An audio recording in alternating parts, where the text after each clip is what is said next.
Did someone say new quiz writer?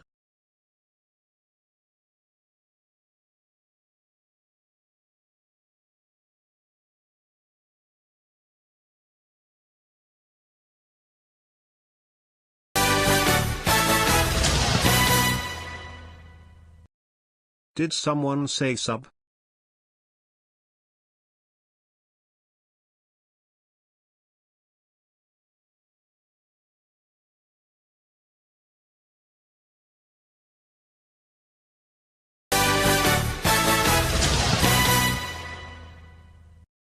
Did someone say? Did someone say?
Did someone say late?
Oh! In the nick of time.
Uh-oh. Well, you've got 5 seconds to find 2 more.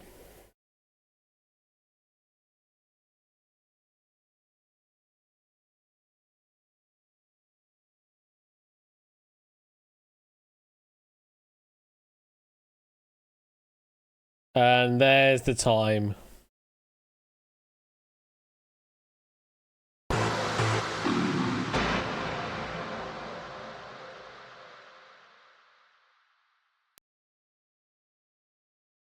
Valiant effort, though. Because you didn't have many players tonight.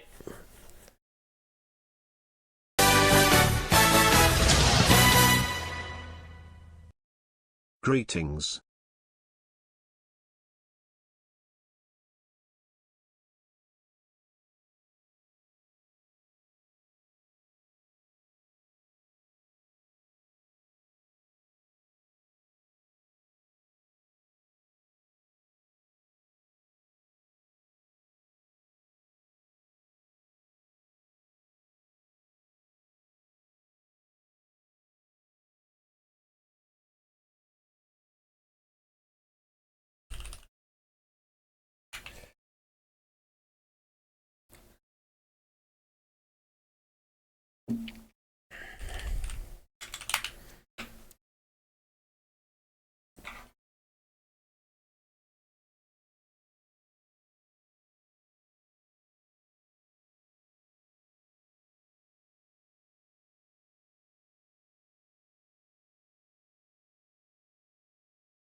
The noises going on at the same time there. Good evening and welcome to the sometimes glowing, sometimes not glowing Secret Fortune. Welcome to you all. I hope you are doing very well this evening, and welcome on in to quiz night this wonderful Wednesday evening. Hello. Oh, the camera flew in from a different direction. That's weird. Hi, it's me. How are we doing, folks? And welcome on in. Yeah, we had a bit of a sort of a break Didn't we really? I didn't, because I didn't stream on Wednesday, then I didn't stream on Friday because I had a gig. I'm gonna talk about that in a moment. Yeah, hi, welcome to you all. I hope you're doing well this evening. Babs? What do you Babs? What are you on about? Hex, Babs? What? Also, wait. Think your thing is delayed. Oh, yeah. Pause and resume. Pause and resume. I'm here. Hello there. Welcome to you all. So yes, tonight we've got 2 games to play out. We've got Secret Fortune, written by Marcini. So we'll say this is their first pack. Technically not. This is the second pack. The first pack has yet to be played out yet, actually. It's still sort of in hiatus land, but it will be played out eventually. But so sort of new writer alert in a way from Marcini. Looking forward to seeing how those questions play out tonight. And then later on, a very different kind of question writer, one we've seen many times before on stream. David J. Bodicum with a lovely pack of Poker Face tonight, and it's a doozy. It's 7 rounds of quiz. I mean, normally Poker Face on the TV show, that's normally 5 rounds. We do an extended edition for 6 rounds because there's lots of you playing at the same time. We're going to be going even longer still in tonight's edition with a 7-round edition of Poker Face, where all of the questions in the final round are just called brutal. Yes, that's the category name for all the questions in the final round. But we'll get there in game number 2. First of all, we've got to get through Secret Fortune. To join tonight's game of Secret Fortune, I would wholeheartedly recommend playing on Hackbox. It is the easiest way to play, though Twitch chat is still available. I think the lobby still gets a bit messed up, though, if you join both at the same time. So try and avoid that if you can. If you wish to play on Hackbox, do join on Hackbox. It's, as I say, the best way to do so. We'll be picking 2 of you out at random to play tonight's game in the hot seat. Everybody else will be playing in the audience. So if you'd like to play either way, BRTQ, that is the room code that you'll need to enter in for tonight's game. Whew, that was rapid. It's a Brit question, yes.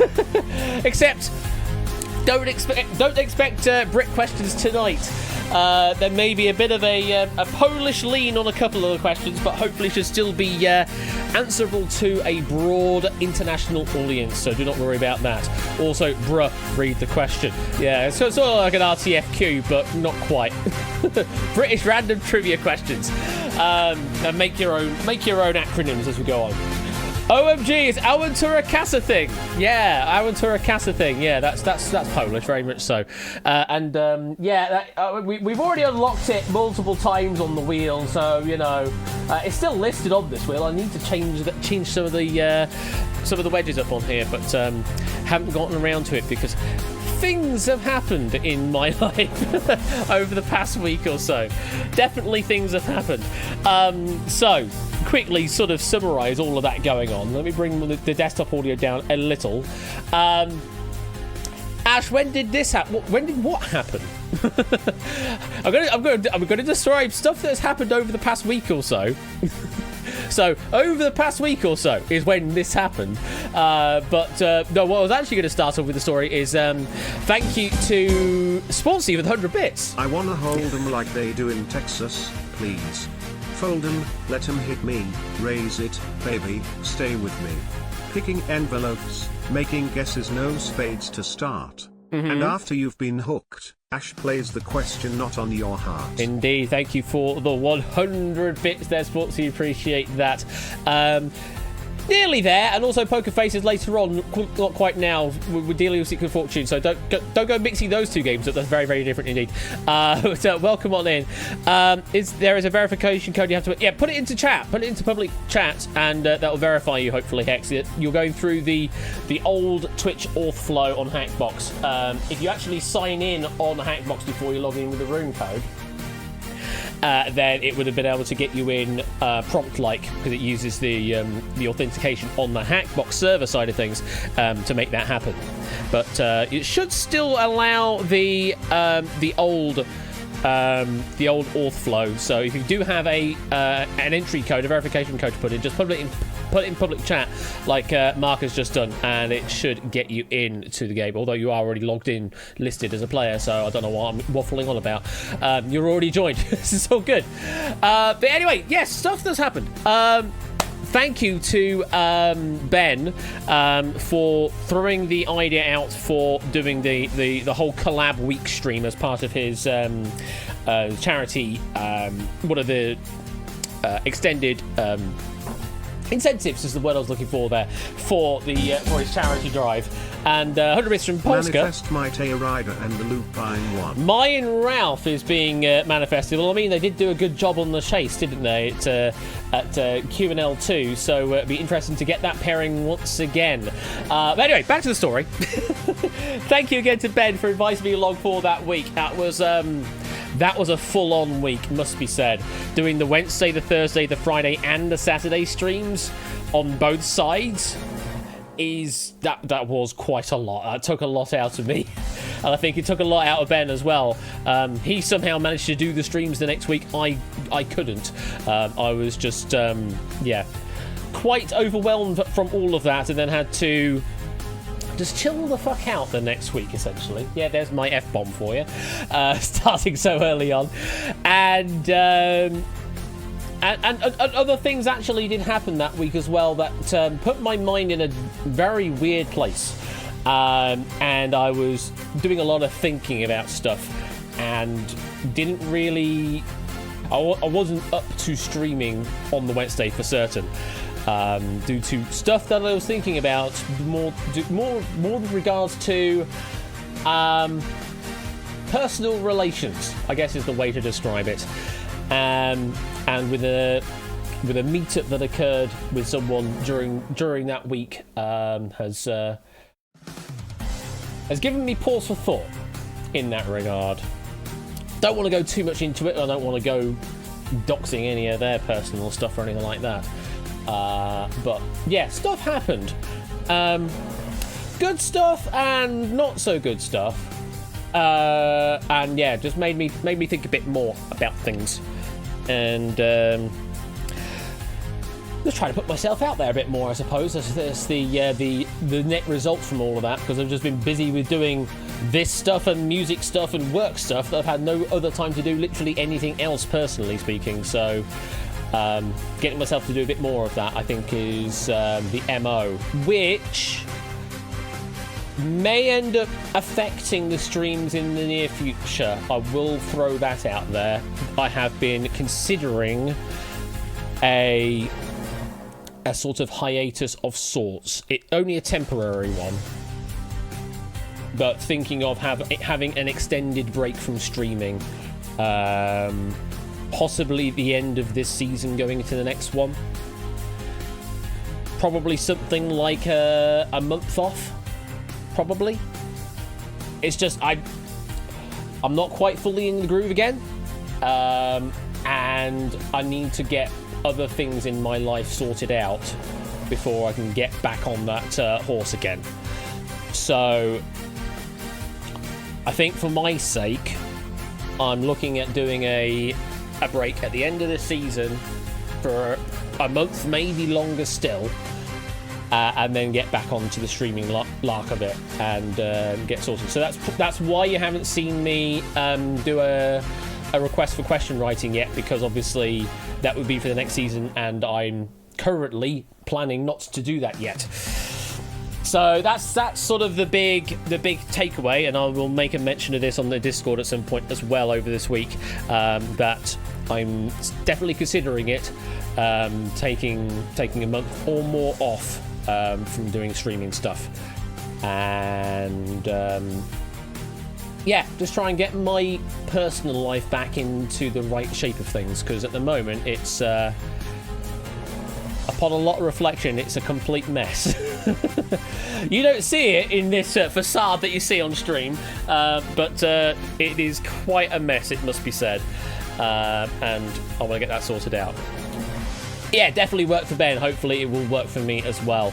And this will be my first proper break away from doing streams in the 6.5 years of me running it so far. I think the longest extended time I've had previously was, what, like 2.5 weeks when I went on holiday to the States?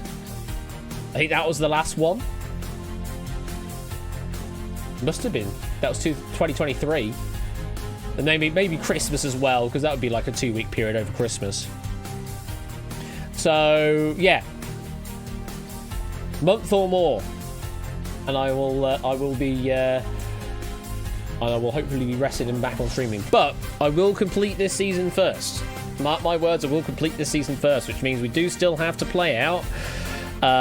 We do still have a Redacted, we still have some 1,000 Heartbeats, we've still got 1 vs 100, and we've still got a Who Dares Wins to play out by July the 16th. And then we'll have our little break there. Remember, Ash is a lot like Lorraine Kelly. They're both fictional. Oh my god, Score. It's so perceptive. You really are incredibly perceptive on that front. Breakaway confirmed after break. Yes, we will definitely be breaking away after the break, and also Aventura will be on the schedule after the break as well, because that was a thing that needed doing. How are you playing that Lorraine Kelly is a Mirage? Does that need him playing? Yes, Aventura mentioned, says Marcini. Yes, it has been. I mean, we've spun it plenty of times, so, you know. Hello there, Pozzodan. 62-month Sash, this is the one where we spin the wheel, right? Oh, wrong fortune. Yeah, wrong fortune, and it's no wheel of BS either. Speaking of, hello there, Prey. Welcome on in. Hope you're doing well this fair evening.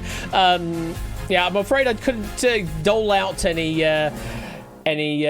any punishments over on Sonic Mania last night because I was stuck in rehearsal. I did claim the coins, so for the next time that there is another crowd control, then I've already got the coins ready for it. But I will. Thank God you didn't. But I will definitely be donating some charity stuff over this week. If you do not know, by the way, Prey this whole week on his streams, and I'm going to give him a shout out proper as well. Let me do that quickly. Prey casts. There you go. All of this week, Prey is doing streams raising money for the Trevor Project. Fantastic charity, that is, for LGBTQ concerns.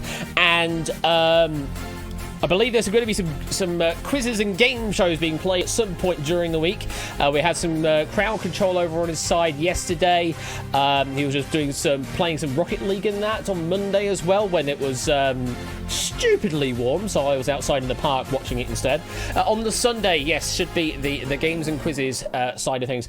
I might be involved in some of that as well. Yeah, I might be involved in some of that, so you may want to tune into a stream on the Sunday. Yes, raising money. I do believe Theory of Game has put down a massive $250 matching donation. So for any donations next over the next period of time, up to $250, Theory of Game will be matching that exactly. So essentially, the value of any donation at this point is doubled up until that point. So that is incredible generosity from Theory. And yeah, now is the time to donate if you haven't already done so over on his stream side of things. We may even turn this game into a charity game of sorts, depending on who gets picked. Maybe Prey. I don't know. I will let the RNG decide if you do get in or not. If you do, fantastic. We can do some fundraising right now. We have got my #V, Vertigo, Ralph, Hex, Oni, and Prey currently up to be picked. Prey! It's 5 minutes of fortune, lads! We're going to pray for Prey, are we? Is the RNG going to do its thing? Let's find out, shall we? Who's going to be facing Marcini's pack of Secret Fortune tonight? Wait, so a manifest for Prey here would work right. Unfortunately, he didn't pull it down. It is my Torada and Mr. Vertigo that has been picked to play tonight's game. So if you could please make your way to the green room downstairs in Discord land, and we'll get you all sorted. What is going on with all of this? Entire screen of that, yes, but not the audio. Where's the option to do that now? I'm hoping that works. I'm hoping that works. Discord is changing things too much now, and I don't like it. Let's hide that away. Go back to that as well. Fantastic. Man, I haven't been picked for this in ages. Well, you can still play along with the audience. In fact, you know what, Prey? Are you going to be playing along with this entire game, Prey? If so, I will make a donation based on how well you personally do in the audience. Yes, that's what I will do. I will donate based on what your final score is at the end, going all the way up to, you know what? I'll go all the way up to £100. If you keep the 100,000 dukes intact to the end there, Prey, I will do £100 as a dono. And then sort of scale it down from there. So 175, 50, 35, etc., etc., etc. So we'll go with something like that value. 10 dukes equals 1p. Essentially something along those lines. Yeah, we'll go with that. It's a bold strategy. Let's see if it pays off for him. And we may end up sort of jumping over to you at the halfway point, Prey, to see how you're doing. But yeah, I will be tracking your game, particularly Prey, and we'll donate to you with regards to how well you end up. So, while that's going on, we'll have the hot seat game of Mai and Vertigo. So let's bring them into the studio proper tonight, and we'll say good evening to you two. How you doing? I'm great now that we've stolen from charity. Well, you haven't stolen from charity, because I've just described on stream that I'm still doing charity stuff based off of Prey's game individually. Counterpoint, 2 heads are better than 1. Maybe, but also 2 heads can talk you out of the correct answer as well. We've seen that multiple times on Secret Fortune before. But hey, welcome to you all. I did it when we had a jackpot opportunity. You did, yes. Do you think you're going to do better tonight, Mai? Considering last time I was on, I think we won 75k. That's a pretty high margin. My average on this show is 87,500. So you've got the 100k and the 75 as your 2 average points. So we're expecting greatness from you then, is what you're saying. I'm not. I'm expecting to really tank that average tonight. Well, we'll see how it goes. I do wish you the best of luck. You've got Mr. Vertigo alongside you as well. Hello, Vertigo. Vertigo, how you doing? Not too bad, thank you. Welcome on in. It's been a while, actually, since I think you've been in voice on a game. It's been like Woollyback has been jumping in all the games. But no, welcome on in, Vertigo. You're looking forward to tonight's game of Secret Fortune? I am. Yes. Can I just say, it sounds like you're echoing at the minute. Oh, does it? Yeah, like you're on a loudspeaker. Okay. Probably the wrong mic then. No, it is the right mic. Check for you. It should be the correct mic and everything. Ash, can you talk while muted on Discord? I am talking while muted. Am I coming through on... We can hear you. Ah. Well then. That'll be... that maybe? And Vertigo, if you turn the volume down on the stream... See how that goes. Can you hear me now? Can you hear me now? Okay. Looks like you can't hear me now when I'm mute, so hopefully that should be better. I was going to say, because sometimes you do talk to the audience, and imagine we could just hear everything you had to say. Yeah, I think what it was is that I've still had my audio configuration from the Saturday Night Music Quiz Live. So I was doing my audio routing slightly different for that. So hopefully now... Sometimes Discord just does its thing. It does do its thing as well. It does it more often as well these days. So, all good now, Miss Vertigo? Yeah, that's better now. Yeah, good. Fantastic. Cool. Both of you know how to play. Are you ready to play? Ready? Sort of. Well, let's load up the toaster rack of riches and see how it all goes. So, As always, we've got 24 envelopes, each with a value from 100 dutes all the way up to 100,000 dutes. And as I was saying, with Praise Game in the audience side of things, I will be donating to the Trevor Project equivalent to their final prize. So knock off 3 zeros, that's the amount of pounds I will be donating tonight. So you're looking at anything from 10p all the way up to £100 in tonight's game. Hopefully we can get up to the right hand side there on Praise Game, and we will keep track of that as we go on. But we also have our hot seat game here, and everybody else in the audience, you're playing for dutes as usual, and do as well as you can. Follow along on the Hackbox side of things. As you're always doing in this particular game, follow what the question is asking of you. It may ask which of these things is the biggest or the smallest. Tends to be the biggest ones in round 1 and then the smallest in round 2. But time is often a weird way of describing biggie and smally things as to earlier or later. It feels like it's both at the same time. As always, follow what the question is asking. So long as you're answering that as to the best of your ability, then you will be you'll be keeping the great values and binning the low values. That is what you need to do in this game. So speaking of which, we'll go to my first for 2 envelopes, please. I'm just going to be annoying. 1 and 24. I mean, that's not exactly annoying going for the corners. We've seen this multiple times. Mr. Vertigo?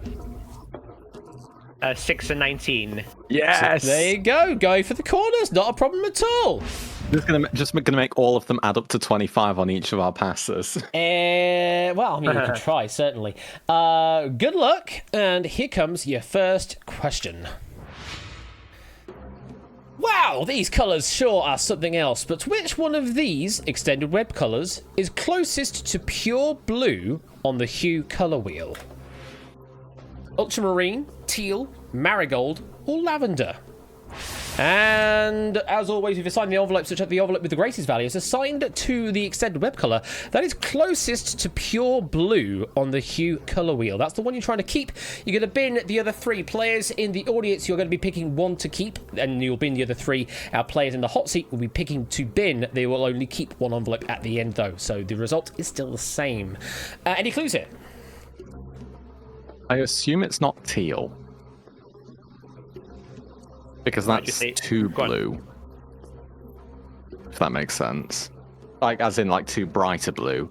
Because pure blue, as far as I'm aware, is a relatively dark blue. Yeah, that's what I was thinking.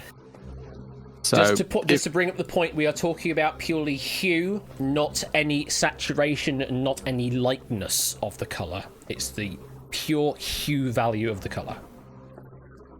Right, so what's 00FFF? That's going to be the thing. So, I still think... Oh... Right. Marigold isn't blue, is it? Well, we know lavender's a form of purple, isn't it? Yeah. So we can get rid of it. Because, I mean, some of these are going to be a lot closer to blue than purple, so I think we can get rid of lavender. I was thinking, I don't associate marigolds with the colour blue at all. Then we have it between teal and ultramarine. So shall we get rid of the 2 that we're sure aren't? Yeah, go on then, we'll do that, yeah. Let's get rid of the big numbers, please, Ash. Which one would you like to get rid of first? 24. Marigold. You happy with that, Vertigo? Yep. Yeah, the order of the reveals matters for you because you may use this reveal's value to inform you better on your next pick. I mean, they are essentially random results, but you can still use it to inform particular decisions. Anyway, envelope number 24 is going to go in the bin. And your secret fortune tonight will not be... Well, I mean, I said something about informing decisions, and this, I mean, it can't, I mean, it doesn't fully inform your decision, but still, 500 dutes. Excellent. Hey. The more you spoke there, the more worried I got. Right, shall we get rid of the other big number? Yeah, go on then. Right, 19, please. And lavender number 19 also going in the bin. Yeah, it's a lovely kind of purpley colour, isn't it? Something like that. Either way, your secret fortune tonight will not be 6,000 dudes. Pretty good. Pretty good. Okay. Not too bad at all. One more to bin. We've got Now ultramarine we have and the teal. problem.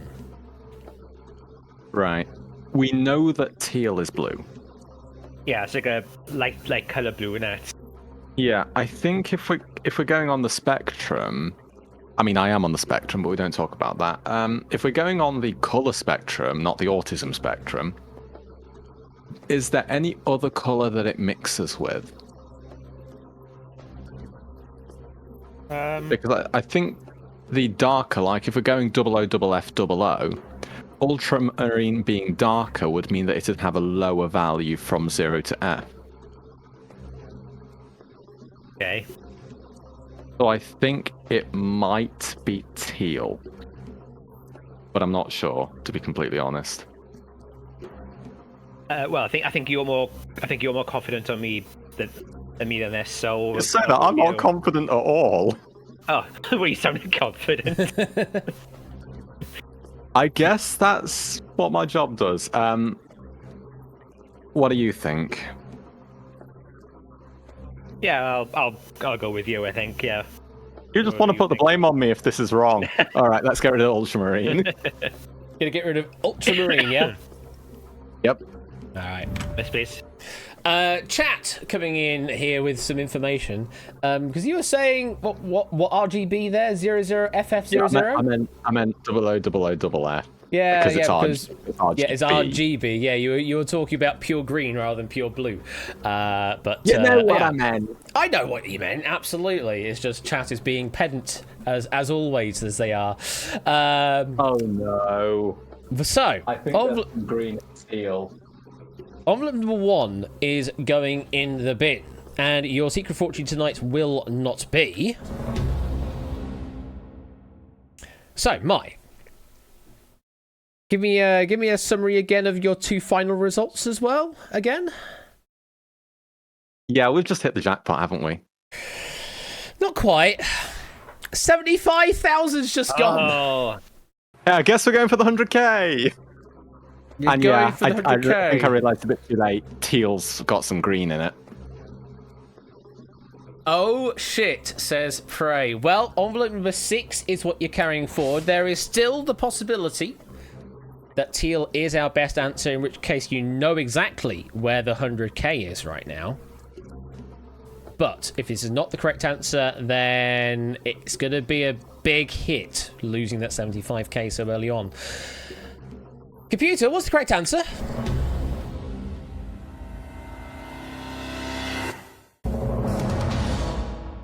Yeah, it is ultramarine, I'm afraid. I'm going to hide away the information here in Discord, but I'm still going to show it in Twitch land. The nomenclature is a bit weird because obviously you're talking about degrees away on the hue color wheel, so hopefully that does make sense to you. But anyway, Mai and Vertigo, you did not get a correct answer, but how well do you think you've done with envelope number 6? What do you think is the value of envelope number 6 right now? Somewhere between 6 and 75. You think your confidence it is in that window somewhere? The other two just did not go there. Mm-hmm. But now that I know that we're allowed to cuss in the live chat, shit. Well, what I can say is I could see an interesting P avatar that did cover the answer of ultramarine. So Prey has already guaranteed a 75,000 into the second round. So that could be some interesting moves for the charity game. But for you, Mai and Vertigo, envelope number 6 could be your secret fortune. Could be. When you said a P avatar, I thought you were about to say TVP8 Polska. No, not doesn't have a big P in like that. So anyway, moving on to question number 2. Vertigo, what 2 numbers would you like? I'll go with 7 and 13, please. 7 and 13, alright. And Mai? I think you know what I'm about to go for here. I mean, I have to ask you. multiplying together to make 216, I believe. 12 and 18. 12 and 18, thank you very much. We'll load those up, and here is your second question. According to a survey in 2016, which country has the highest percentage of their citizens liking Shakespeare's works? The USA, Mexico, Turkey, and the United Kingdom. So beside the envelope, such that the envelope with the greatest value is assigned to the country with the highest percentage of their citizens liking Shakespeare's works, as of a survey in 2016. That's the one you try to keep. You're going to bin the other three. So how well do you think Shakespeare is loved across the globe? Well, I think I know which two it isn't. Which two is that for you?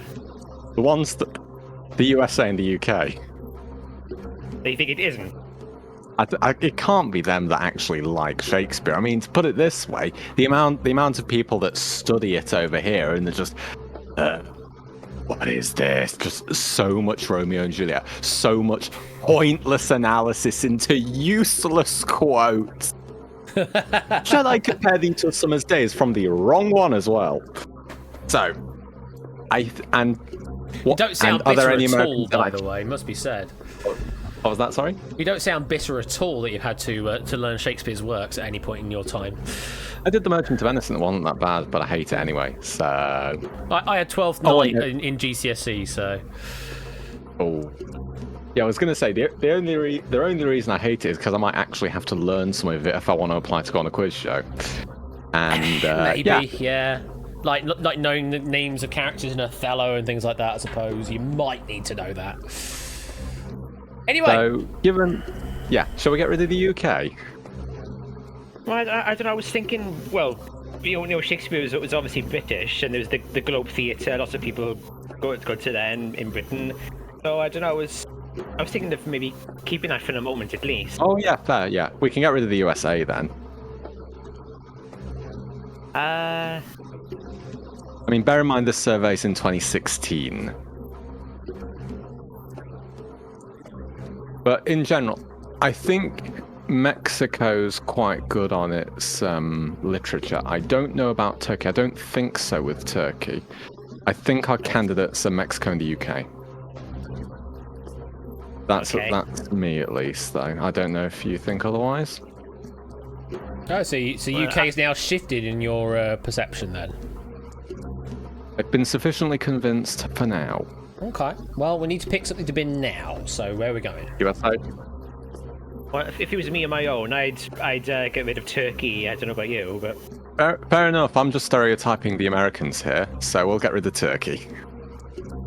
Go with the Turkey, yeah? Okay, yeah. Yep. And not the Family Fortunes answer.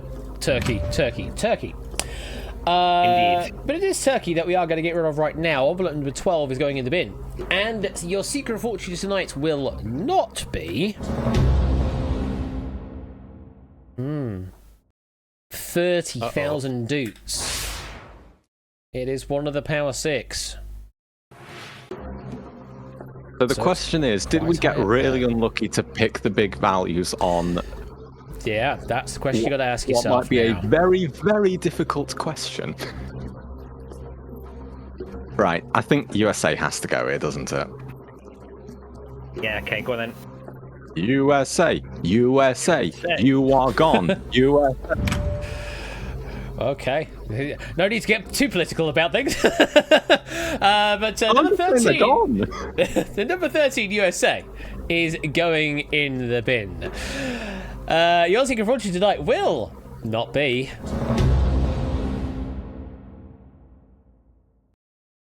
I don't know what to make of this, honestly. 20,000 doots. It's a sort of neighbour. It's a sort of neighbour. You may have gone with high picks here. Right. I'm going to be honest. I don't think it's the UK. I think it's popular in some circles, and the only real reason it has the theatres and that is because we had Shakespeare. But I think there are a lot more countries that like the literature more than we do. That's all I'm thinking. That's true, and also is UK too obvious as well? The thing. Why is Mexico there? Because I don't associate with Mexico, but maybe that's. Per logic, if we metagame it a little bit, though, it's also good to bear in mind that the question writer for this is Polish, so they're not immediately thinking of the obvious for that. They're just thinking what's not related to my country, if that makes sense. I think there could be that. So there may not actually be that, is this too obvious? It might just be these that are relatively known for their enjoyment of literature in some form, or just where was Shakespeare born? Where do you want to go? We do need to pick one to bin now. I think it's Mexico. Going to bin Mexico? No, I think that Mexico's the correct answer. Oh, you're going to keep Mexico, sorry. Yeah, I will. Do you agree with that? With bin United Kingdom. Yeah, okay. All right. UK's going in the bin. Okay. Whether that's a current statement or a question statement is to the reader's discretion. It's a continuous statement, must be said. Envelope number 7 is going in the bin, and your secret fortune tonight will not be. I mean, you're going in the right direction. 14,000. Okay. If we picked the worst one, at least we didn't pick a big one. Well, we'll 18's see going to be about terrifying that. if this is the correct answer. Oh, hello. What just happened then? Is my OBS still alive? I hope so. It just disappeared on my Windows for some reason. Anyway, envelope number 18. Being unreliable? Wow. You will carry through to the next round. Now, here is the thing. Is Mexico the correct answer?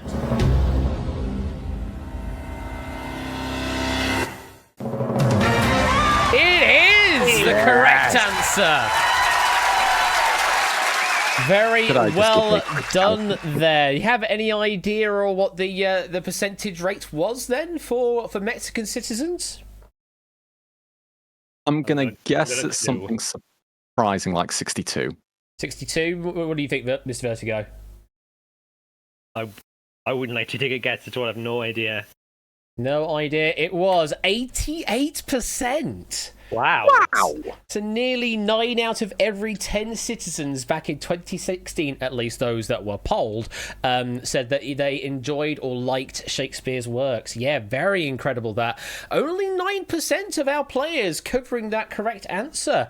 So that's very, very interesting to see. Most did go with the United Kingdom, who was lowest down on the list at just 59% that did like Shakespeare's work. So it's actually more than half of us do still like Shakespeare's works, but 59% was the lowest on offer. Then it was USA with 63, so that was slightly higher, and then Turkey with 79% of citizens that were surveyed enjoying Shakespeare's works. That's where everybody went there. So Prey, unfortunately, falling foul there, going with the lowest results there. But still, 14k is not too bad to hold going through to the next round. So that is sort of a backup. £14 to Trevor Project, not bad at all, to be fair. But for Oni and Colo, and for your two good selves, envelope number 18 could be your secret fortune. Can I make a slight confession about that one? What's that? I had a bias towards Mexico because I know a Mexican who's into his literature. You know one Mexican who happens to be into literature. Yep. And then you just made a broad stereotype because of that. All I'm saying is it's a 100% rate. Okay, fair enough. I mean, it did kind of work for you, but yeah. Anyway. I mean, the logic did work, but I had the bias. Yes, there was a bit of bias there, must be said. Anyway, moving on to... And for Vertigo pointing out Turkey wasn't right, that was... Because it was going to be between those two, at least in my assessment. Well, I was about to say assessment. Assessment. So this is not Among Us, my folk. Anyway, question number 3. We need another envelope selection, please. My 2, please. I don't know about you, but I'm feeling 2 and 3. Feeling 2 and 3. All right. And Vertigo. Come on. 4 and 5. Oh, 4 and I thought you were going to 5. pick 23, 23, all the twos in. No, well, we're just going to do a full line instead. Sussman, what is this? Blood on the clock tower round 2? Yes, maybe. Balance is gone, as it should be. Question number 3 is this. As of today, which of these Who Wants to Be a Millionaire top prizes is the greatest in value after conversion into US dollars as our common base, essentially? 1 million Polish zloty, or whatever currency is these days in Poland. 1 million Australian dollars in Australia. 5 million Turkish lira in Turkey, or 7 crore rupees in India. So, assign the envelope such that the envelope with the greatest value is assigned to the greatest prize in US dollar value. That's the one you're trying to keep. Going to bin the other 3. So yeah, these are all top prizes in the different countries' versions of Who Wants to Be a Millionaire. Which of those is actually the greatest value across all of them? I know one to get rid of for certain, but I want to wait until people have logged in first. So I'm not going to say anything until then. Their time is already up. Okay, let's get rid of the zloty, because I know that it's 5 to 1, and the Australian dollar's 2 to 1, so it can't be the zloty. Well, you sound way more confident than I do, so I'm happy to defend I looked up the currency conversion recently, because I know Polish people.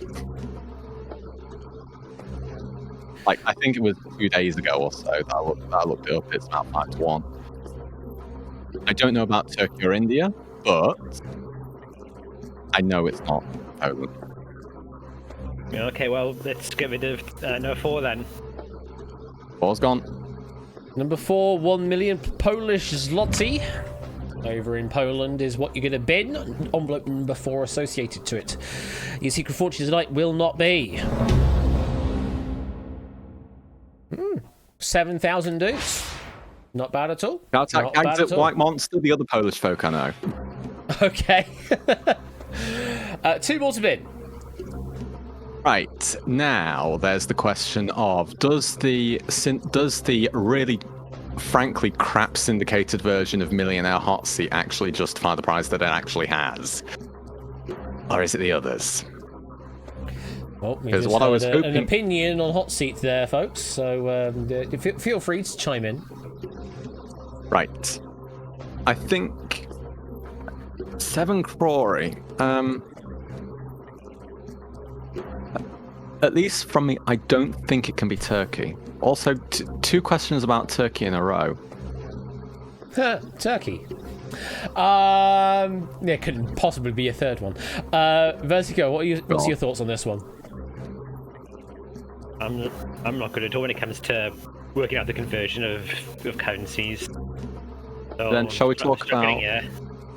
Then we can talk about how much money would justify that kind of prize in a specific country. Like, for example, if you're from Argentina, you pay less for a video game on Steam. That kind of thing.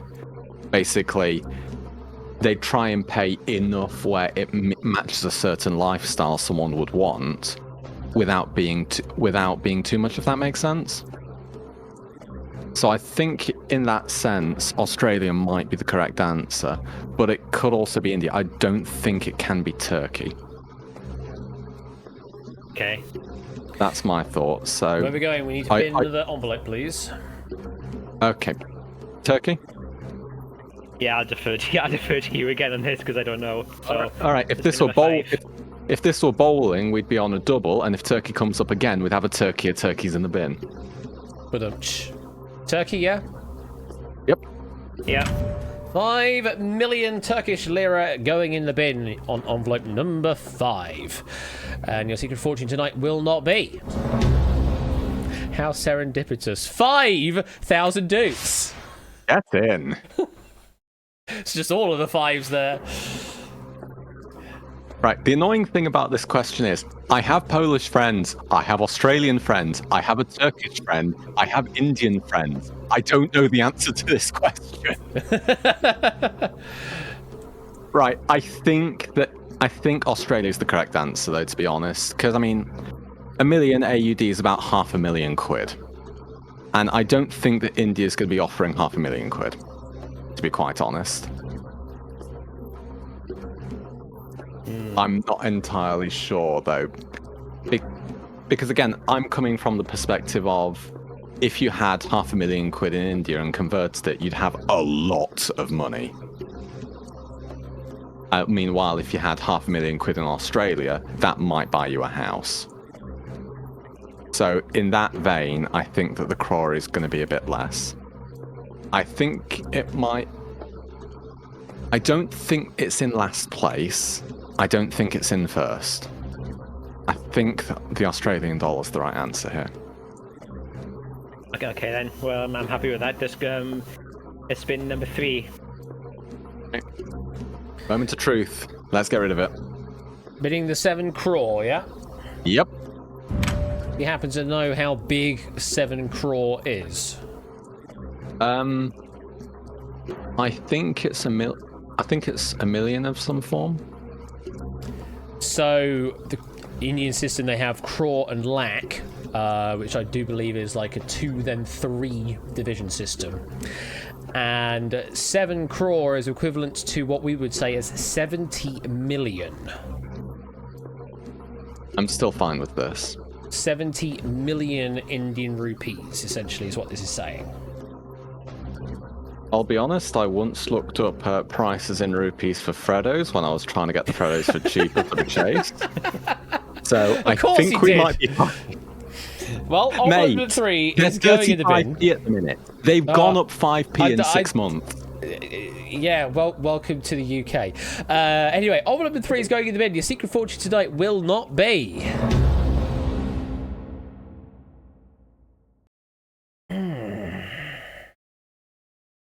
50,000 dudes. Right, it's second or first. Another of the Power 6 gone there with the 7 crore, leaving you with the 1 million Aussie dollars over in Australia with its hot seat edition or otherwise. And that's the one you're going to keep, is envelope number 2. Is it the correct answer? If it's not, we know what he knows. That's fine. It was the 7 crore India. And for the audience at home, that is the rough equivalent values in today's money, according to some simple Google searching on currency exchanges. Another swing and a miss here. My Vertigo, what do you think is in envelope number 2? I think that we've got anywhere from 6 to 24 or some. Well, anywhere from 6 to 40, really. Yeah, could be anything, really. I think 18 is the jackpot. Well, I will tell you that just over half of our audience did go with the 1 million Aussie dollars, just like you have as well, including Prey as well. They don't know what the value is of number 2, but it could be their secret fortune. But you know when I said that we were glad to be taking money from charity? I didn't think we actually would be. Well, you're not the one taking the money here. So as it currently stands, Prey has envelope selection of 1, 7 and 2, which is exactly the same as Danny Gambit and Ralph, must be said. We've also got 173 with Mark and Cetra, so they're differed by 1. Puzzledan's gone with a 174 configuration. So yeah, 3 players currently going exactly the same way with a 172. We'll see if that stays in lockstep for the remaining envelope selection in this round. Let's continue on to question number 4. And it's time for more envelopes. Please, Mr. Vesco, can I have 2? Let's go with 8 and 11. 8 and 11. Going for some corner action again. Mai? Sorry, did you say corners? 9 and 10. I'm just saying as I saw it, that he was doing 2 corners. Fight because you said something. No, not at all. Anyway, here is your next question. Which of these chemical elements has the greatest number of stable isotopes? So we'll stress that word, stable isotopes. Oxygen, xenon, krypton, and uranium. We've assigned the envelope. So the envelope with the greatest value is assigned to the chemical element that has the greatest number of stable isotopes. That's the one you're trying to keep in a bin. The other 3 are no, you may not phone a friend. Oh, was that available in the last question? No, I'm afraid not. If you'd said yes, it wouldn't have 50-50 affected would help. anything. 50-50, could you please take away 2 wrong? No, I can't do them, I'm afraid. I was going to say, if we had a phone a friend, I'd just DMing. Right. I don't think it's oxygen. I'm trying to think of stable isotopes. Is that like when it's completed a shell?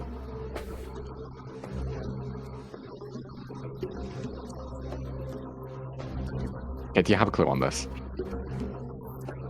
These questions they're not falling my way tonight. Fair enough. They're not falling my way either, so we're in the same boat. And the boat has holes in it. And we're sinking fast. Okay, okay, Xenon... Okay, Xenon, I believe, is a noble gas.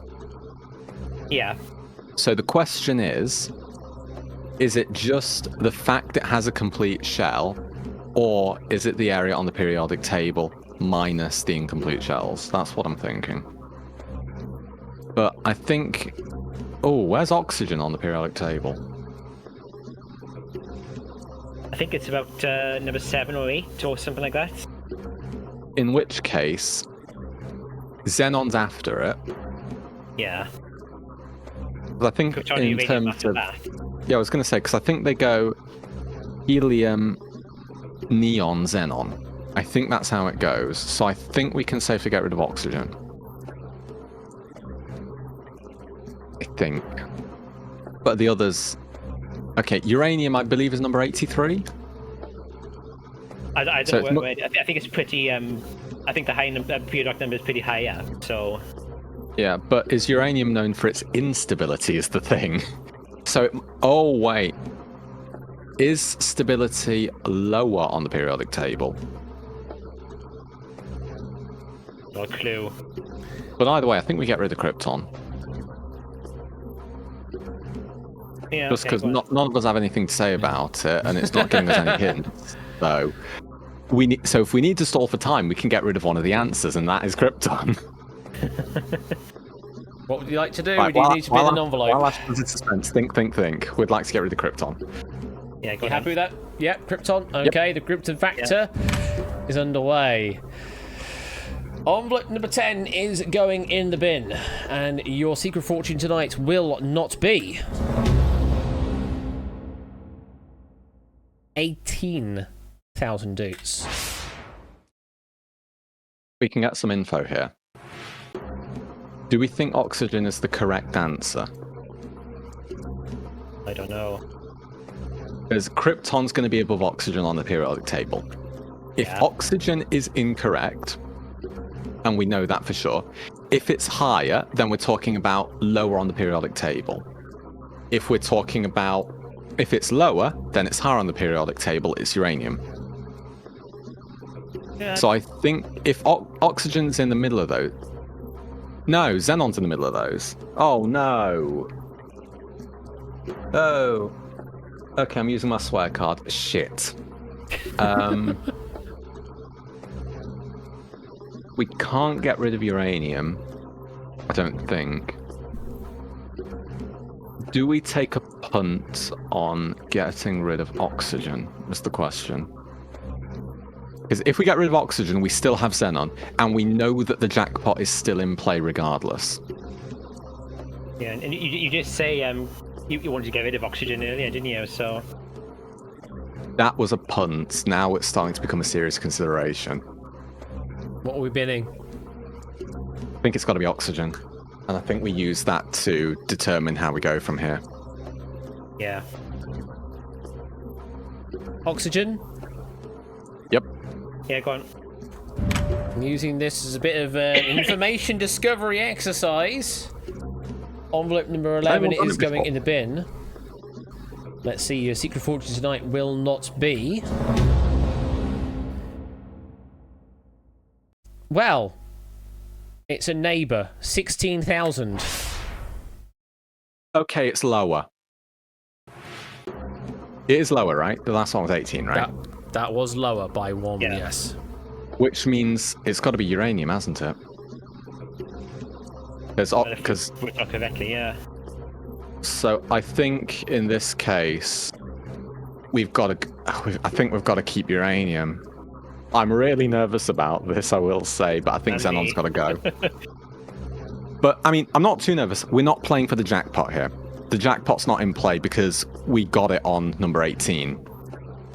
So I think we keep uranium, get rid of Xenon, and we just hope that it's a decent amount. Not that we get rid of, you know what I mean. Yeah.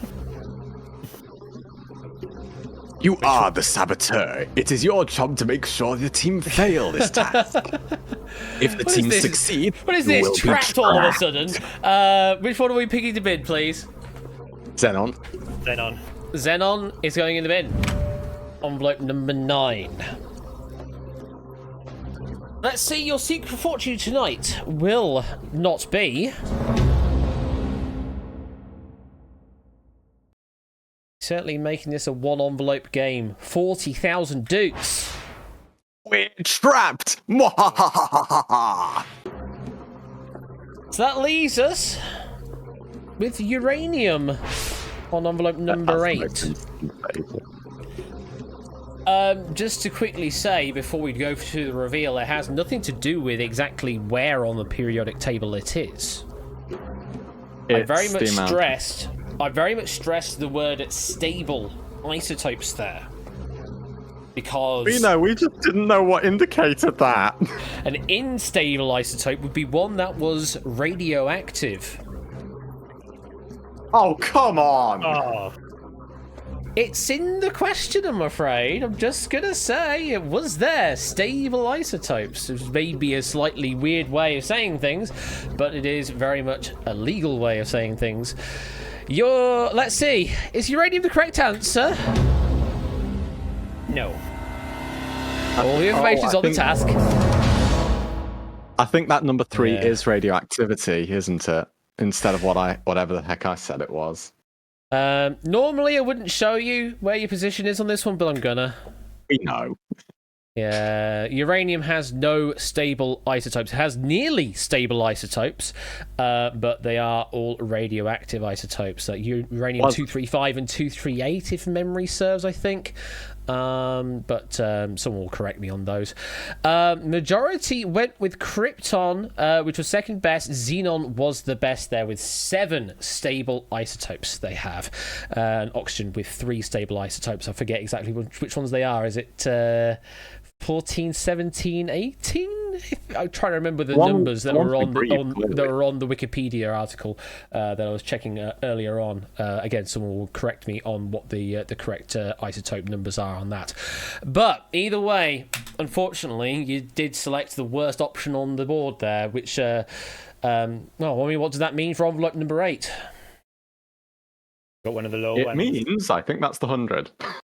You think that's the 100, but what it does mean for Prey, congratulations to you there, Prey. Picking Xenon means you've carried some good values through to the next round. And envelope number 8, though, for you, for Mike and Vertigo here, could be their secret fortune. If Prey gets number 8, he can buy 114 Freddos for his chosen charity. Fantastic. I'm sure they'll accept that at the Trevor Project. Right, last proper selection here. Mike, can I have 2 numbers, please? I'd like to go with 20 and 9 plus 10. Give me them straight, please. 20 and 21. Thank you very much. And Mr. Vertigo. 22 and 23. 22 and 23. I might be bisexual, but I do need straight responses every once in a while. Okay, question number 5 is this. Which of these countries declared their independence the latest? These named countries may not necessarily exist in modern day, but the names listed. Which of these countries declared independence the latest? Is it the Republic of Bosnia and Herzegovina, the Republic of Montenegro, the Republic of Kosovo, or the Republic of Slovenia? So I've assigned the envelope such that the envelope with the greatest value is assigned to the country declared independence the latest, as in closest to modern time. That's the one you're trying to keep. You're going to bin the other 3. The only one I know about declaring independence is the Czech Republic. I told you about that in Yes, I great know you detail did. last Yes, time, you and did corrected indeed. myself Uh-huh. time as well. You did. Was it the 31st of December 1992, or was it the 1st of January 1993, or was it because I read a damn article that said they woke up in the new year to be different countries? So Yes. which one is it? Yes, but unfortunately it's not listed here, is it? Yeah, you don't think I say know when Sherlock.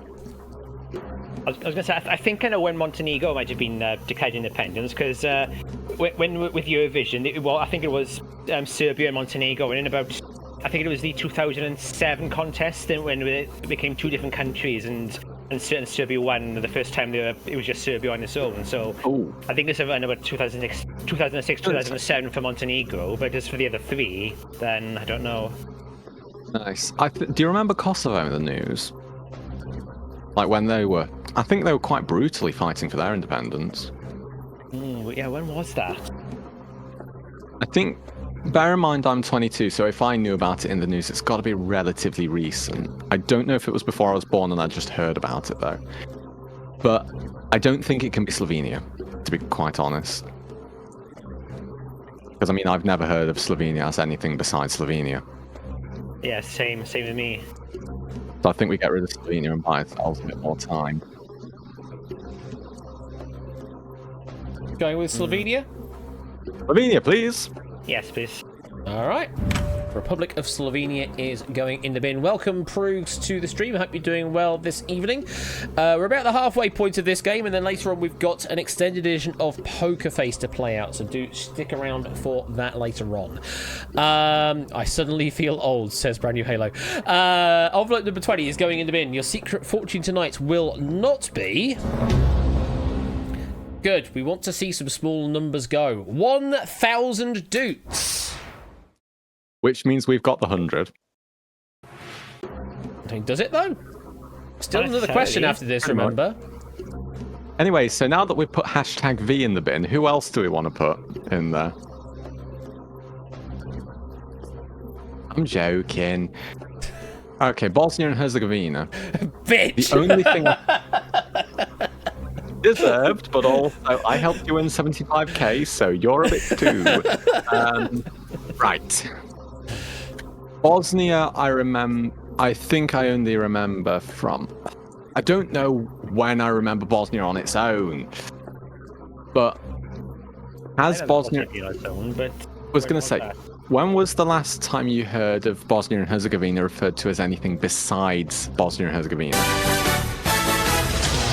Oh, hello. We've got a subscription from JB Henry. 49 months is less than the number of spins I have. Also, holy shit, 49 months. 49 months is less than the number of asked spins that JB currently has. Also, holy shit, 49 months. That is a lot of support, JB. Thank you very much for that. Appreciate that. And yeah, JB has been doing his own thing on streams recently with asked spins, and he's had to enforce a new rule in that regular subscriptions now no longer count as additional asked spins. Gifted ones, I think, still do, and tier 2 and tier 3 ones still do, and normal donations of the same value do still do. But regular, when he's at 50, he's currently no longer at 50, so you can get him back up to 50 through regular subs, but then after that point, won't be able to accept in that regard. So there you go. That's the new ruling that JB's had to follow in recently. Do go and give JB a follow if you aren't already doing so. Absolutely wonderful fella, and does fantastic stuff with many different wheels of various varieties, and also Almost 2 Prey. years here. Thank you for everything, Bash, and him still bricking it right now. You're still bricking it right now. Thank you for the 23-month resub, Prey. Nearly 2 years there. That is incredible. Thank you very much for that. And yeah, I'm looking forward to the Sunday stream, and looking forward to well, whatever madness you have in store for me, because I don't know what you've got question-wise ready for me, but it's going to be good, I hope. And yeah, hope you're doing well with this game so far, Prey. You've got some good numbers so far in your envelopes. Let's hope you can keep it that way in the final round. Anyway, we come back to you, to Maya and Vertigo. What would you like to do with binning on the next envelope? If number 14 were here, we'd bin it on the spot. But it's not. I'm Unfortunately thinking not. binning. Sorry? I was gonna say, for some reason, I'm thinking of binning 22. I don't know. Somebody's telling me that Kosovo was before Montenegro at least. Because Montenegro, I'm pretty sure, was definitely in the mid 2000s. And somebody's telling me Kosovo was before then.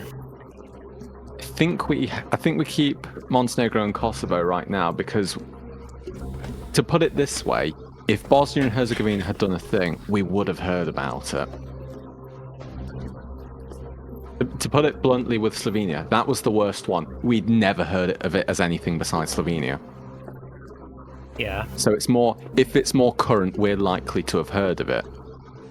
So in that sense, I think that we get rid of Bosnia and Herzegovina.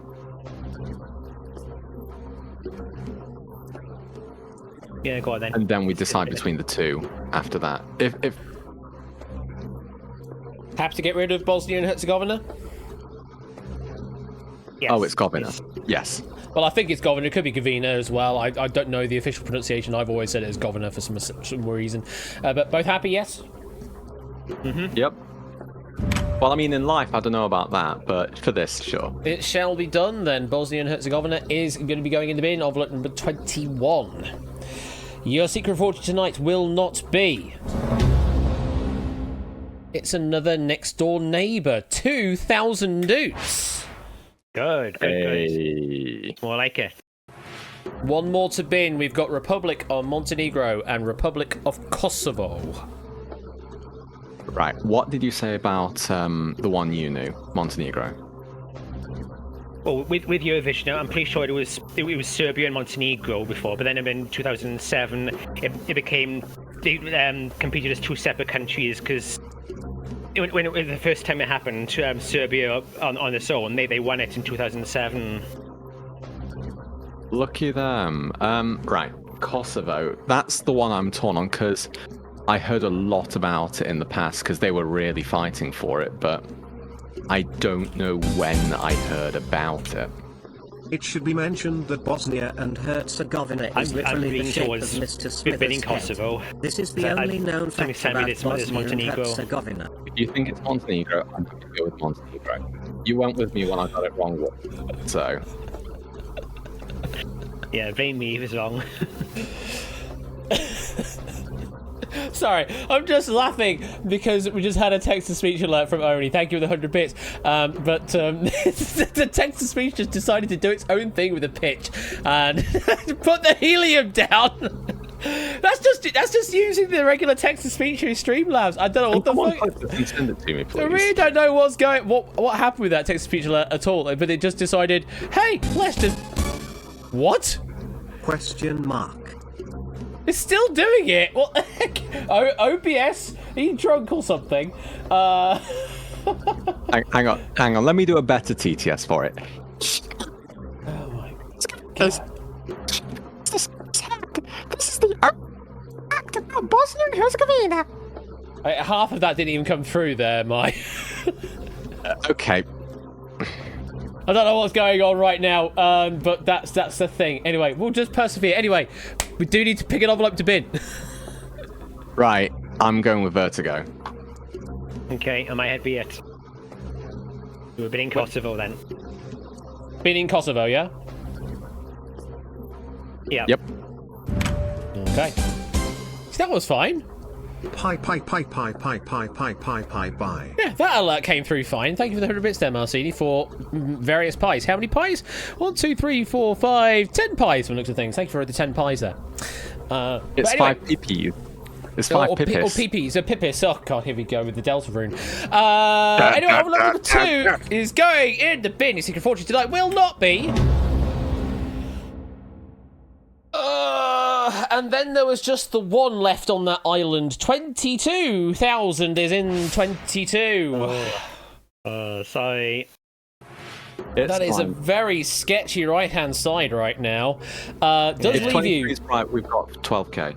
Yeah, so, number 23, you will carry through to the next round. Is the Republic of Montenegro the correct answer?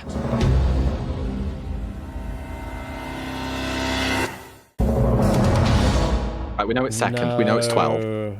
It was the Republic of Kosovo. Hiding your information away will show it for our audience at home right now. What do you make then of envelope number 23? What do you think the value is? 12k.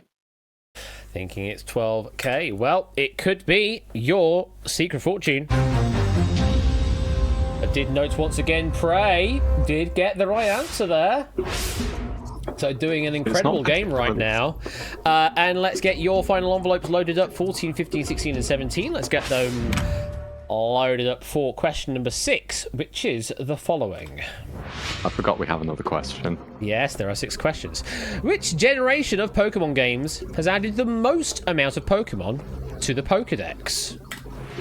Generation 5, Generation 4, Generation 9, or Generation 2?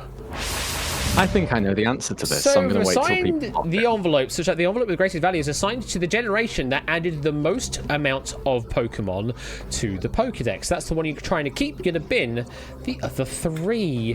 Yeah, this is going to be an interesting doozy of a question for some people. They do have 15 seconds until they are locked in. Do you want to say anything beforehand? No, because I know the answer. Okay, fine. We've got some confidence here. Which one was the Wrath of Khan, says David J. That was Generation 7, I think. Anyway, time is up. What's your thinking on this then, Mai? Gen 5. Because they did it so that before you beat the champion in either of the duology for them, before you beat the champion, you cannot catch a Pokemon outside of Gen 5. So they basically built an entire new Pokedex for that game. And lots of the Pokemon from that were rather unoriginal, honestly. Like, they had Sock and they had Throw, which were just belt fighters. They didn't have evolutions, mind, so I don't know how much that counts for. But for the fact that all of the other games, well, I mean, particularly with something like Gen 9, because that's Paldea,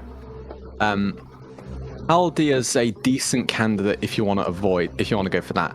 I would say Gen 4 is absolutely in last place, so I would get rid of that on the well. It's not, Gen 4 and Gen 2 are not candidates in the slightest, as far as I'm concerned. Okay. Well, I stopped for following Pokemon after Generation 1, so The only Pokemon game I played before I had money was Gen 5. I played Pokemon White 2 and I got a level 100 Emboar, and I tried to make a quote-unquote Fire Gym team because I thought, I'm just so good at this game, when in reality I just had a level 100 Pokemon that was blowing through everything. Right. I tried to beat Iris's Hydreigon with a level 100 Emboar. Problem is, it has super effective moves against it. But I was too stubborn, so I used about 25 revives just on that one fight. I mean, if you're a glutton for that kind of stuff, then sure, okay. One Pokemon. Anyway, let's pick some envelopes to bin, please. 4, please. Gen 4, happy with that, Vertigo? Yep. yep. Alright. On number 16 is going in the bin, and your secret fortune tonight will not be 8,000 dudes. Yeah. Okay. 2 more to bin. Gen 2. Gen 2, happy with that, Mr. Vertigo? Yeah, going with that. Okay.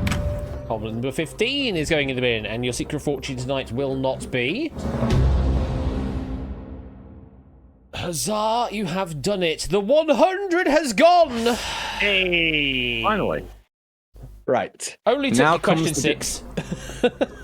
Shush. Okay, now comes the difficult bit I didn't consider, is anyone who hasn't played Scarlet and Violet, you might want to mute for a moment now, but there's the Pokemon in Area 0 I didn't consider, but I think there's only like 6 of them. But I think in general that they put in enough new Pokemon in 5 to make an entire playable game. Gen 9 still relies on previous generations. So I would say solely for that reason, Gen 5 has to have the most, and we can get rid of Gen 9. Well, it sounds good enough to me, so... Yep, let's do it. Gen 9 if it's going in wrong the bin, on yeah? my head be it, let's get rid of Gen 9. We're sticking with please. 17. right, on number 14 is going in the bin. Your secret fortune tonight will not be 12,000. Yeah. So we know that this is 5k. This is what you have going through to the next round. You know you have the 100k, you know you have had 25,000 loots. You've got the 10, the 9, the 4, and the 3 as well. So 2 from the right-hand side and 4 from the left-hand side. But let's find out. Generation 5, just for a bit of curiosity. Was it right?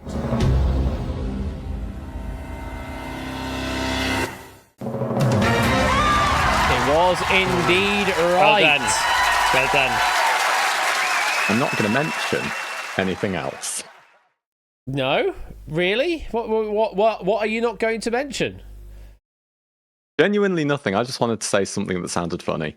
Oh, okay. Because I knew the answer.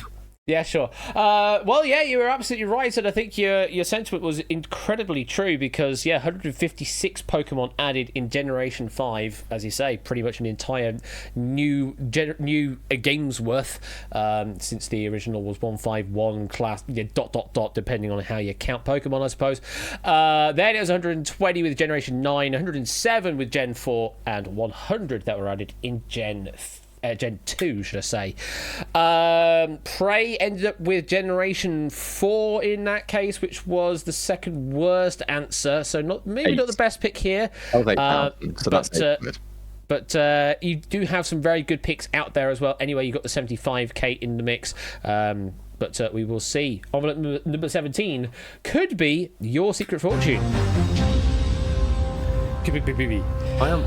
I'm shocked no one went for Paldea. I would have thought if that was going to be the most popular answer, because they did do a lot with that game. Mm-hmm. Well, it's a difficult old game, is Secret Fortune. But anyway, that is what you currently have in the audience side of things. It is not. The only thing difficult about that game is running it at full FPS. I said Secret Fortune's a difficult game, not Pokemon's a difficult game, necessarily. I just don't know what you're about to say. Anyway, envelope number selections you can see before you there.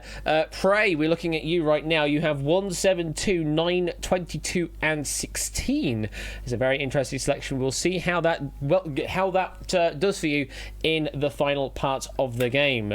Speaking of which, as I edit my Google sheet accidentally because I pressed spacebar, let's go over to round number 2. Where we have 6, 18, 2, 8, 23, and 17 here for Mai and Vertigo. Now the questions are reversed. They will ask which of these things is the least or smallest. You are only picking one envelope to bin in each case. That is the one you wish to bin. You will then keep all of the others still in play. We keep doing that until only one envelope remains, and that will be your secret fortune tonight. As always, follow what the question is asking you, and you are playing the game correctly. Let's start off with the first question of the round, which is the following. Which of these artworks sold for the least amount of money as of the 25th of November? That's basically dates when this pack was written. 25th of November of last year. Which of these artworks sold for the least amount of money, up until including that particular date?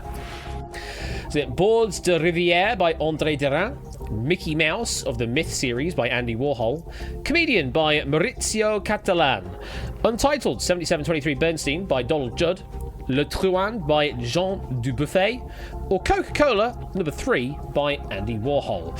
As a reminder, we've assigned the envelope such that the envelope with the lowest value is assigned to the artwork that sold for the least amount of money, up to and including the 25th of November of last year. That's the one you're picking to bin. You're keeping the others that you believe have greater value. So you may not necessarily know all of the values of these, but just try and avoid picking the one that was the greatest. Yeah, pretty much. If we know 2 of them quantifiably, we can pass the question. The big thing is, if we don't know it, we can pass on, I think. Yeah, we can pass on 5 questions. We want to be getting rid of the smaller ones just for the sake of having a bigger floor. But the thing is, we can't really worry about having a bigger floor at the minute because we have such crap numbers. So, I suspect Mickey Mouse and Coca-Cola would be extremely valuable to chase question writers who have only one person to ask about in that category. No, not Andy Warhol. What was the category he falls into again? Oh, I'm not going to bother saying. Oh, pop artist. What American pop artist? Right. Anyway. Are there any of those that you haven't heard of, Vertigo? Well, I'm trying to think of which of these artists would be the least known or the least successful. I mean, fair, but what I would say is that there's 2 Andy Warhols up there, which means that he's going to have one not very successful one and one very successful one, as far as I'm concerned. So I think we ignore Andy Warhol here because he's a bit too... Actually, we might want to go for Andy Warhol. It's dangerous, though. I think he's got 1 at highest, 1 at lowest. But we have a 1 in 6 anyway, so... If we think it's dangerous, I'd say avoid it. Yeah. Avoid Andy Warhol then. Because it was we got one of 4 we need to get at least. So yeah. The score count from chat say, "Do I hear metagaming in my Christian quiz server?" Hi Ben. Anyway, we do need to pick an envelope to bin. Okay. Are there any of those that you have heard of? I've heard of most of them. I just can't picture what they look like. Okay, which one haven't you heard of? The one I think I'm least familiar with is Comedian. Comedian goes then. Okay. I think, well, we know it's not going to be last if you're certain that it's relatively unknown. Well, I'm not certain. It's just that I don't. Well, put it this way, I'm not going to do any better than you, and we've got to make a choice. So let's just go with that before we start second-guessing ourselves into oblivion, and then we lose the 75k like we did earlier. Yeah. So, Comedian? Yep. Yes, please. Comedian by Maurizio Catalan. If I was to say that this was the artwork, quote unquote, of a banana stuck to a wall. Oh shit. Oh. Does that ring any bells? Yes, it does. I do believe this is what it is, Comedian by Maurizio Catalan. Let's see what envelope number is assigned to Comedian. Not 17, definitely not 18. We're about to feel like bananas, I suspect. Oh no. Okay, we're fine. It's not last. 17. 18's the one we're scared of. Yeah. So you're happy to see 17 go? No, but we're happy to not see 18 go. Yeah, happier the news if it was 18. Fair enough. Well, your secret fortune tonight will not be...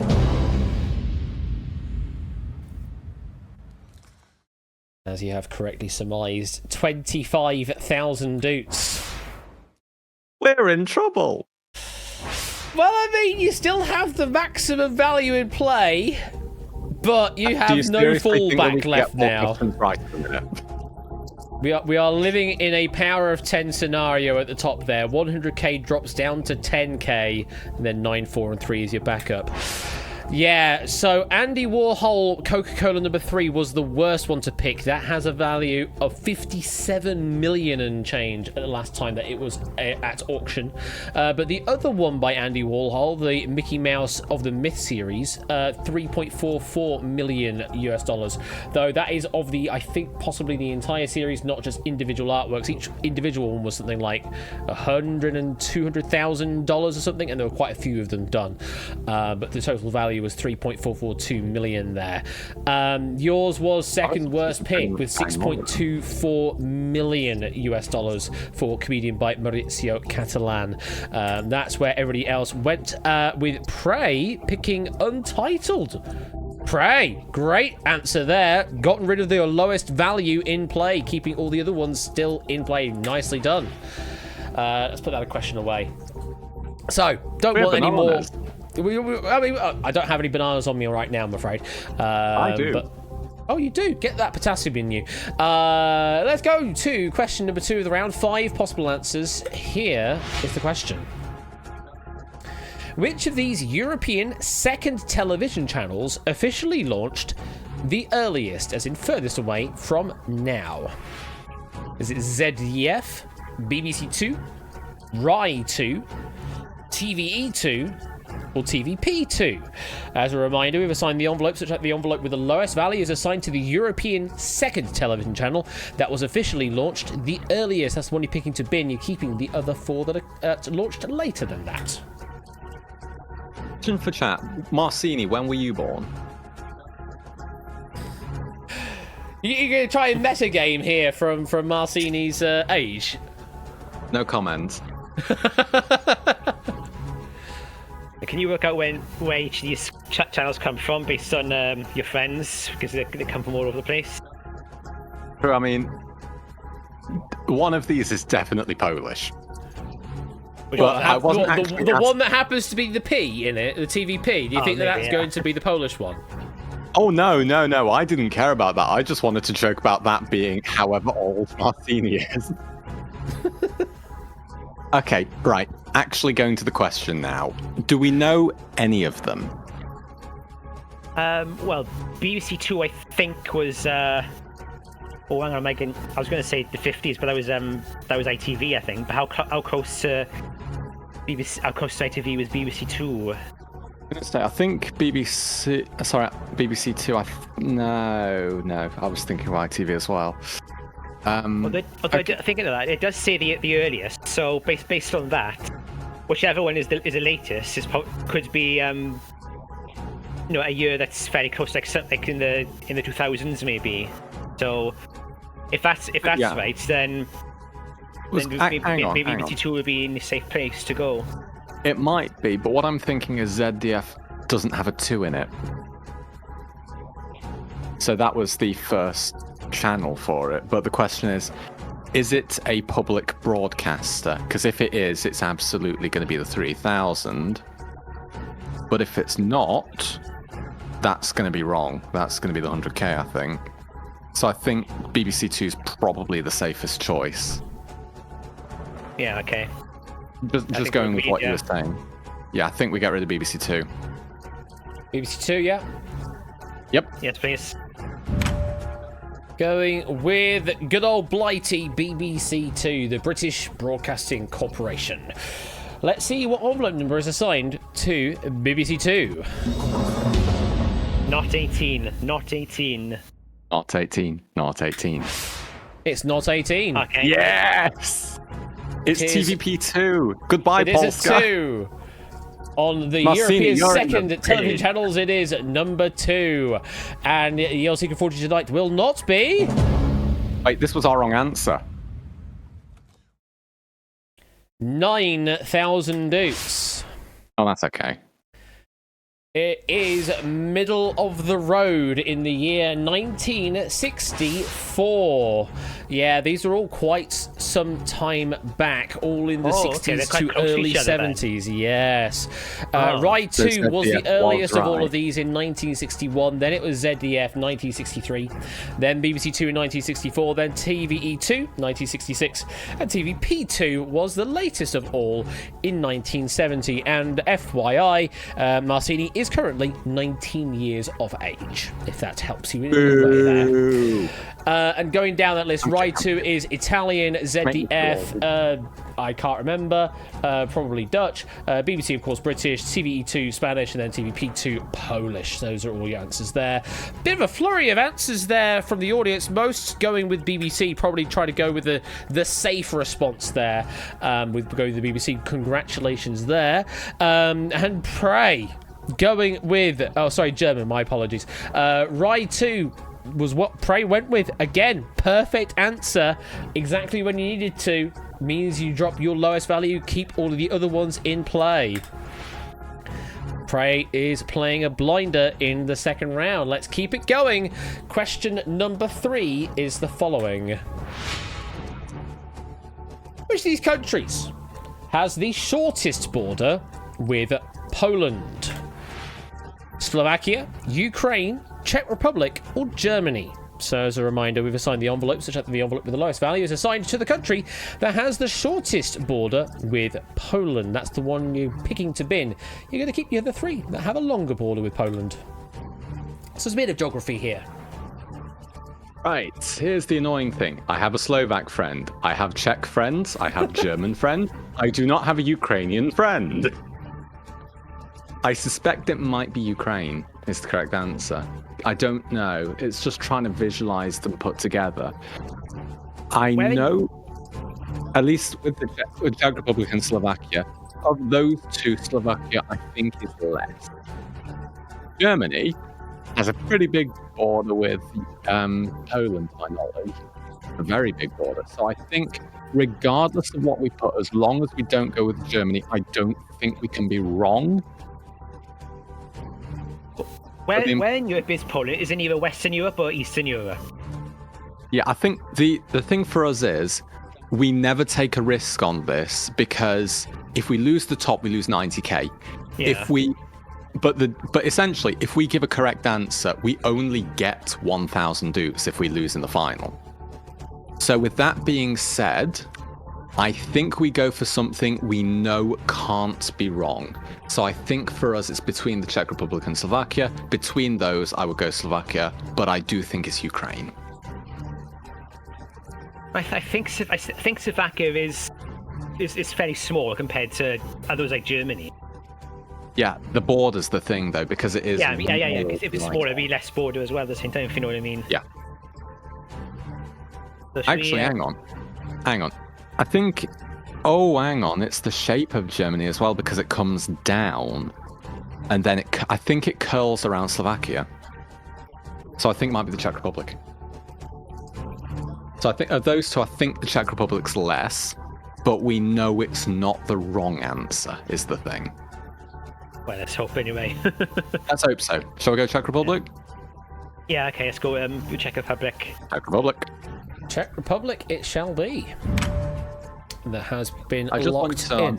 look now. Things are getting tense. Things are getting tense now, you say? Well, Yeah, because in the first round, once we knew that we had the 100k in play because we got that that second correct answer, there was no pressure. And we kept getting things wrong and yet didn't care. Now, we actually have to worry about the 100k. how do you think it feels for me, says Prey. Right, Wow. I will point out that you paid £5 for a subscription here. Let's see. Could have given that to charity. It's not his job Make to it the necessarily put the charity money. He's doing the I know I was efforts to joking. make the charity happen. Anyway, what envelope number is assigned to the Czech Republic? Not 18.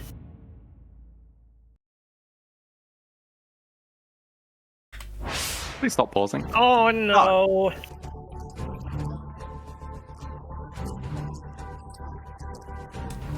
It's envelope number 18. You know how I said I had some Czech friends? Yeah. Whether I'm going to be friends with them again after tonight is now a question. Your secret fortune tonight will not be.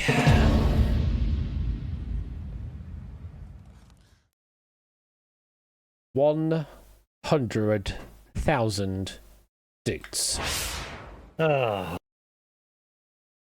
You second guessed yourself. You should have stayed with your initial line of thought. And yeah, Germany think that's the itself might be lowest. quite big. Germany was the shortest border of the lot. Oh, apparently there's a... Why does Czech Republic have approximately $126,000? That's weird. Okay, the sheets got broke there. I can give you the number. It is on my sheet. 4 million, I think So that's about 4 million Germany, Czech the Germany border with Poland is 467 kilometers long. Then it is Ukraine with, depending on which which system you look at is either 535 kilometers long or 529 kilometers long. Either or, it is in the same position. Then it is Slovakia with 541 kilometers or 539 kilometers, and then it's the Czech Republic with the longest border, 796 kilometers or 790 kilometers. As you say, Bruce, technically, the length of any sort of shape like that is infinitely long, depending on how you consider it. But various different organizations will have a different breakpoint as to, you know, how much resolution they go into with their measures, and that will add a few kilometers here or there depending on their decision. But for Germany, apparently, they're happy to say it is exactly 467 kilometers. So there you go. But no, Czech Republic was definitely the wrong answer, was the longest border of the lot. Only 3 players in the audience picked that, and yourself as well. Prey went with the Ukraine, which was not the shortest one, but was second shortest, so a pretty good pick. No, all said there. There we go. I can say words. What's geography in German? Oh, the text-to-speech is going bad again. I Prague this game as the text-to-speech goes off to Infinity Land. Thank you for the 100 bits there, Danny. Appreciate that. Let's have a look at the audience side of things right now. Those are the envelope numbers left in play. Prey, you have 1, 7, and 9. You are the only player left in play that has exactly those 3 envelopes. Cetra has 1, 7, and 17. Nobody else has 1, 7, and 9 in that configuration. So we will see how that goes in a moment. 2 more questions left in the game. I was hoping that we would be done by now, but it's now 22:10, and then we've still got Poker Face to play, and it's a long game of Poker Face. Anyway. Let's say thing before we start. Go on then. Geography is nicht mein Lieblingsfach. Yeah, okay. Text-to-speech again, 100 bits. You better check yourself before you wreck yourself. You better check yourself before you wreck yourself. Thank you for the 100 bits there, JB. Appreciate that. As again, that went off to infinity as well. Bumper, yes. So your your penultimate question, should I say? In which of these media or mediums does sound travel the slowest? Brass, ebonite, or ethanol at room temperature. So treat them as whatever their elements would be at their room temperature. Which of these media does sound travel the slowest? Envelopes are assigned as usual, with the lowest value assigned with the media that sound travels the slowest through. That's the one you're picking to bin, keeping the other 2. I think it's brass. I think I remember in my science lessons in school. I think it's out of solids, liquids, and gases. It travels slowest in gases. So. Oh. I think. Well, you know more than me, because I'd be going brass here, but I'll be honest, I'm a little bit depressed after the last question, and I am just gung-hoing it. You've still got the 10k in play. That's still a decent prize. It's 10k. I got more doots in the pre-game. Well, then you've got Poker Face later as well. You think I'll do well in that? Wait, I beat Inca in the first round. We give you 2,000 doots for free at the beginning of that game, so you know. Right. Well, ethanol is ethanol is obviously an alcohol, so it'll be a liquid, I think. I think solid was the slowest, and gas was solid was the fastest rather, and gas was the slowest. And so brass would be brass would be a worse answer to pick than ethanol, at least. I'm not sure about ebonite though. Yeah, is that solid or gaseous? It's got to be solid, hasn't it? Gotta be in it. Oh God, he's Bradleying. Yeah, I think we go ethanol. Yeah. I'll be honest, I think that might have been what I was thinking first and then overthought it. So I think we go ethanol. Yeah, we'll go with ethanol then, please. Ethanol, it shall be the liquid of ethanol, as I say, at standard room temperature, at standard pressure, for all of these, because that does change the results somewhat when you change the composition of said materials. Let's see what envelope number is assigned to ethanol. We don't know what any of these numbers Yeah, we don't know anymore. what these are anymore because we got rid of the 18, which was the one we wanted to track. I was going to say, it's not 18. It's not 18. It's not 18, no, it's 23 though. No. And the secret fortune tonight will not be Is it the 3K? It is the 3K! Hey. Bit late for that, but It's a bit late for that, but you know, you did well there. Yes, ethanol was the correct answer. I mean, it does travel quite fast at 1,180 meters per second, roughly speaking. And then it's ebonite, which is sort of a rubbery material, so it's not quite, you know, proper solid, but it is classed as a solid. 2,400 meters per second. And then brass as a solid material at standard pressure, at standard temperature, 4,300 meters per second, roughly speaking, is the speed that sound travels through brass. So definitely not to pick that one. Oh, pray! No! Oh, pipe drop.wav. Unlucky, bud. Oh, that is such a shame. Well, we'll see what that does to the final result in a moment. We've got one more question left out. There goes my 75k, says Prey. Ah, unlucky. But hopefully still got like a 50k in play. Maybe that will be what we end up donating to Trevor Project in a moment. Let's put that question away. One final question. It is. You still have the 40k. Well, there we go then. That's not bad. 40 pounds for the Trevor Project is still on the cards here. We'll say this is a bit of a doozy of a question, though. Wish you the best of luck. Final question of the game is this. Tell me which of these books was published earlier. Was it Hooked by Talitha Foch, or was it Hooked by Max Foch? Yes, that's internet superstar Max Foch. So we've assigned the envelopes, such that the envelope with the lowest value is assigned to the book that was published earlier. That's the one you are picking to bin still. The other one then you will keep as your secret fortune, and that will be what you take home. The depressing So thing which about this Foch question, shall it be?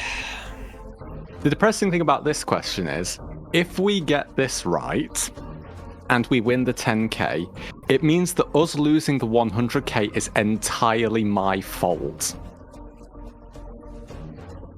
Don't let that plague your mind at all. I'm gonna be honest, part of me wants to get this wrong now. Just for my, What? just for my peace of mind. No, you should still be aiming for greatness here. Oh, 100 bits from JB. Can't let you do that, Starfosh. Can't let you do that, Starfosh. Thank you for the 100 my bits there. Oh, God. Do a barrel roll. No, don't go doing that either. Anyway, do you have any ideas on these two books at all? One of these people is technically legally dead.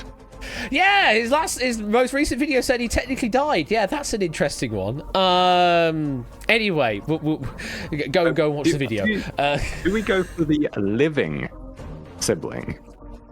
I've never heard of either of them, so I think whatever it is, the answer is going to be very close because it usually is the last question.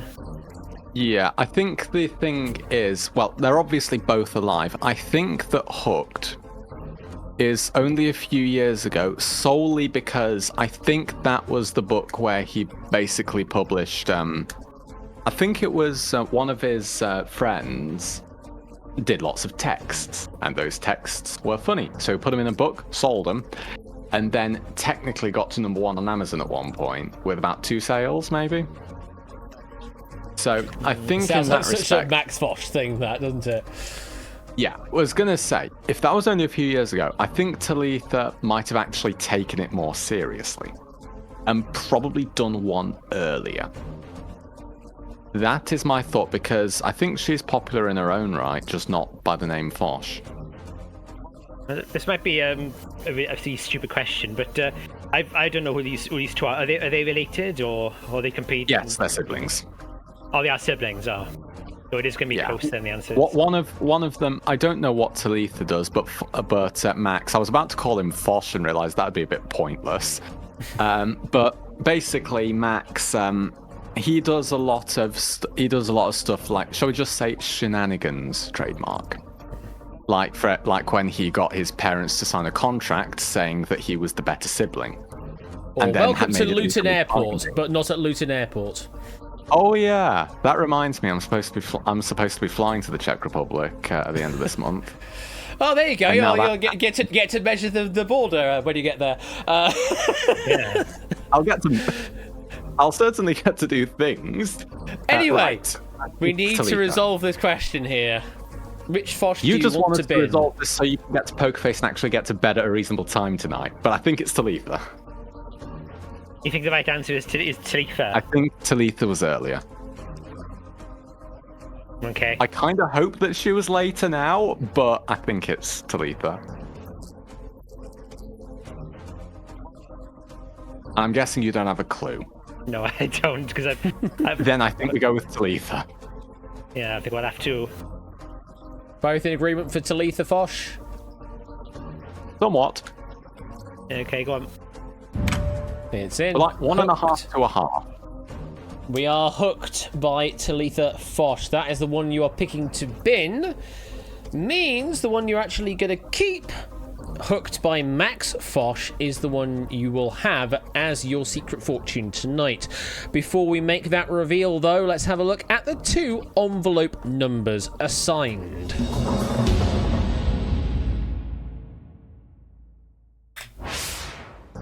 There they are. Number 8 is on Talitha. Number 6 is on Fosh. Max Fosh. So, envelope number 8, don't care about. Envelope number 6, we do care about. That is what you're actually going to get paid out right now. Interestingly, I've just received a message saying disconnected from hackbox.ca. Transport close. Thankfully, I've already received all your messages, so it doesn't matter at this point. It just means you might not receive the results message at the end. That's all. Let me have a quick check to see. Oh, it does say it's still connected, so we should be fine. But I did see a warning message saying that Hackbox got closed. But anyway, either way, your secret fortune tonight is. Hey, Ma, you went the wrong way. 4,000 dukes! Okay, I'm genuinely happy about that. I'm sorry I kind of torpedoed that in 2 different ways there to go, but I'm relieved that we didn't lose the 100k. So, To a yeah. job. Lost it anyway, no matter what it would be. The order of operations here was Hooked by Max Fosh was released January the 22nd, 2024. He has a total of 3 reviews on Amazon as it currently stands, all of them 5-star. And I do believe that was used as a way of promoting Talitha Fosh's book of the same name, but with completely different content, which was released on May the 14th of the same year. So 4 or 5 months, 4 months after, should I say, is the correct number there, was when that was actually released. And that one currently has, on Amazon, 17 ratings as it currently stands. With an average of 4.8 stars on Amazon.co.uk. So there is the result of that. You end up with 4,000 dukes at the end of your game. How do you feel there, Mai?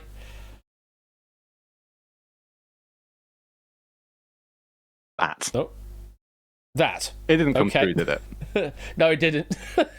I played an epic fail sound effect on my phone into my mic and it didn't come through on Discord. Fantastic.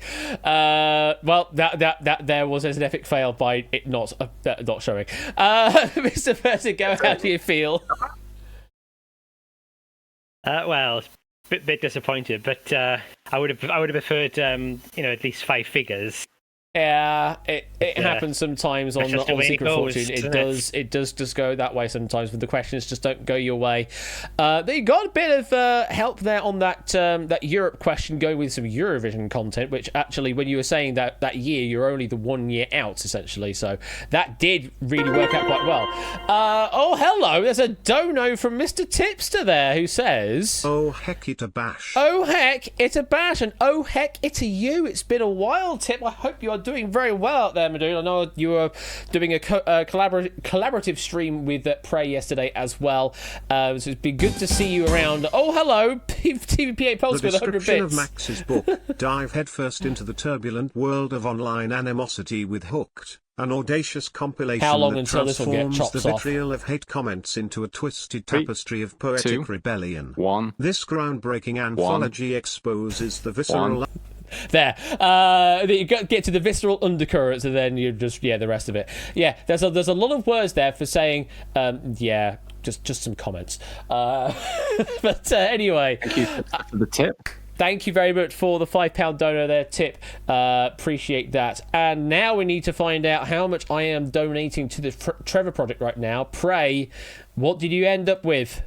You ended up with 40,000 doots. Amazing work there. Means that is going to be a £40 donation I will make to the Trevor Project, and I will sort that out by the end of the stream this evening. That's 2 boxes of Trevor's. Etc. Only one off the maximum there, 75,000 doots, and Colo, our only winner tonight, true proper winner, 100,000 doots the richer there. Congratulations, Colo, incredible knowledge there. Yes, the secret Pokemon expert here. We've got a brand new Halo with 30k, hashtag V with 22, as well as Oren and Kirstuken, a midget on the internet with 16k, as well as Danny, Ralph with 9k, as well as Colin and Hex and Aim Conquest, Mark with 8,000, Puzzle with 7,000, Drahuska with 5, Maxio with 4, Shadowman with 4, Oni with 3, Conradlek with 1, Aben Me and Flyboy along for the ride with the free 100 doots. Blue 75k on the final question, says Aim Conquest. Yeah, it is brutal sometimes, this game. Must say though, I think it has skewed a little lower than usual, but sometimes that is the way the envelope selection works as well. You know, it's very much like Deal or No Deal, as where you have such massive swings in how the game actually plays out, because there's a lot of RNG involved in that regard. What were you going to say there, Mr. Vertigo? Oh, I was going to say, I think Oni had the 100k near the end as well. Because it was because him and Colo had the 100k in the last 2 or 3 envelopes left. Yeah, he did say, yeah, Colo and I were the only audience members to have 100k. I kept it until the final, and you know what happened, because it always seems to. So yeah, absolute scenes there from Oni, but massive congratulations to Colo on the big win of 100,000 doots. My and Vertigo, thank you very much for playing in the audience game, in the hot seat game even. I hope you had fun. Yeah, though I will say something that's slightly annoying about this is that my average is still above 50k. The average is, it's still, ever so slightly, but you're all good, just, I mean, even above 50k means you're into the Power 6 territory, so that is incredible performance. Either way, thank you very much for playing there, my and Vertigo. Enjoy the rest of the week, and we'll catch you later. Hopefully, we'll be playing along with some Poker Face in just a moment. Yep, definitely will be. Fantastic. I've not passed out. Until you passed out, yeah. Well, take care, and we'll see you later. Cheers. See you. Thank you. Thank you. Bye. Bye-bye. There we go. Well, thank you for that there, my and Vertigo. Great game there of Secret Fortune, and thank you to Marcini for the lovely pack of questions as well. Some lovely Polish influence there on a couple of the questions, but it's a really good stuff. One final remark. I'm not going to scream it out because I don't want to blow your ears out right now. But thank you for that wonderful pack of questions. Greatly appreciated. And I hope you enjoyed seeing it play out finally. I also need to quickly catch up on all the other alerts that have happened. Though apparently there's a treasure train incoming. Is this the weird one? No, this isn't the ghost train. I know that's another thing that's apparently happening on Twitch these days. No, this is the treasure train. Slightly different. Choo-choo! It is incoming right now. This is the interesting one where if you get to a certain sub level, then gift subs end up being much cheaper, but they only get cheaper if you get to that level. It's a bit of a strange one. It's kind of incentivizing you to do a lot of subs first before you then get more subs that are cheaper. So you get to 35% off at level 5, but you have to get to level 5 first for the offer to kick in. It's sort of like a hype train with an incentive applied to it. I don't know how I feel about it. I know there's also ghost trains as well, ones that are just randomly triggered for other reasons. I don't know if I have those active right now. I need to have a look at that information on Twitch. They've done all sorts of stuff and changed the layout and changed all the fonts and that. I don't like it. The font is far too big. I've had to put Francofacey on and alter that back. Unless it's a general knowledge question, exactly. Anyway, I need to get myself set up. in a moment for Poker Face. I will be back in a couple of minutes' time. Go get yourself a drink or whatever you need to do, and we will return for a bumper edition of Poker Face written by David J. Bodicum. 7 entire rounds of trivia. If you didn't think 6 was enough, well, 7 is the magic number tonight. We will see you in just a few minutes. Don't go away.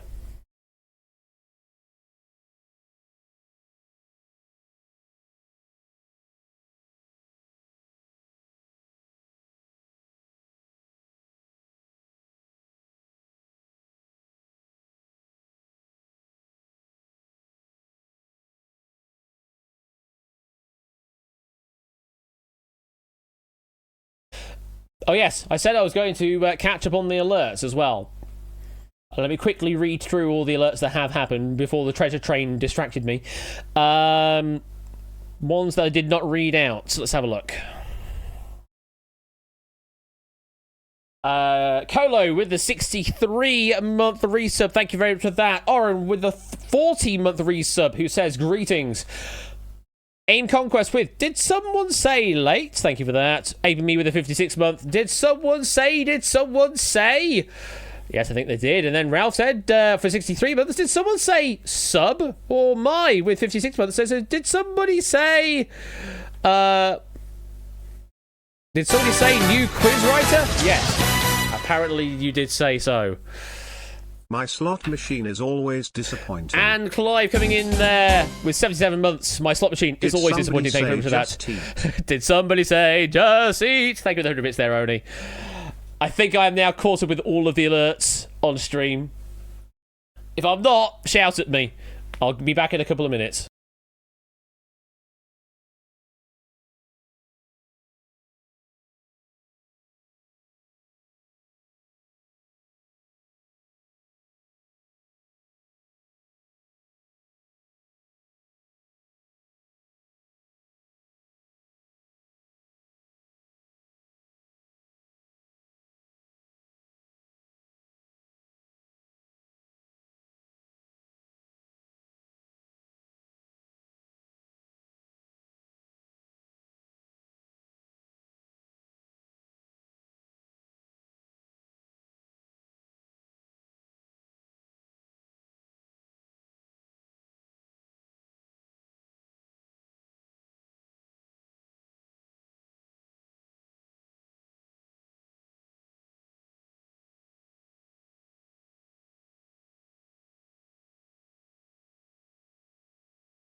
And a $25 from GDQ Lover 69 saying, so hyped for Super Secret Mario 64 Warpless, Skipless, any percent.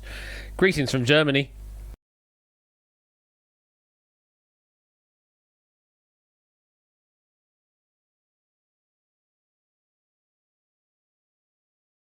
Oh yeah, kill the animals, etc. That's starting at the end of this week, isn't it? GDQ Summer.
Welcome back to Poker Face. If you'd like to join in, go on to hackbox.ca, enter with the room code of VFGC.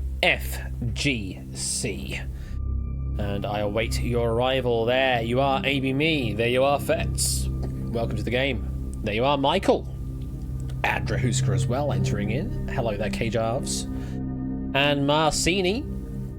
Welcome, Gain Shows and Proogs entering to the fray. Maxio, welcome to you. And Sam, hello. Next line, we've got Cetra. Then we've got a Christopher. Hello there, Christopher, Mr. Topper One Gaming.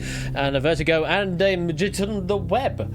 Hello there, Clive. Welcome to the game. Wooly back entering in. Stilgar also. And a Halo as well. And a Shanamain also adding in. Colin as well. And a Name Conquest joining to the game. Followed by Hex and a Colo Cola. Change my PFP, damn it. Then we've got a Jogging and a Yellowtail. Bank! I'm not entirely certain that's how this game works there only, but you're more than welcome to try and bank your way in. I'm actually curious how you managed to get that name in on Hackbox. I didn't realise it actually accepted punctuation. Well, the more I know now.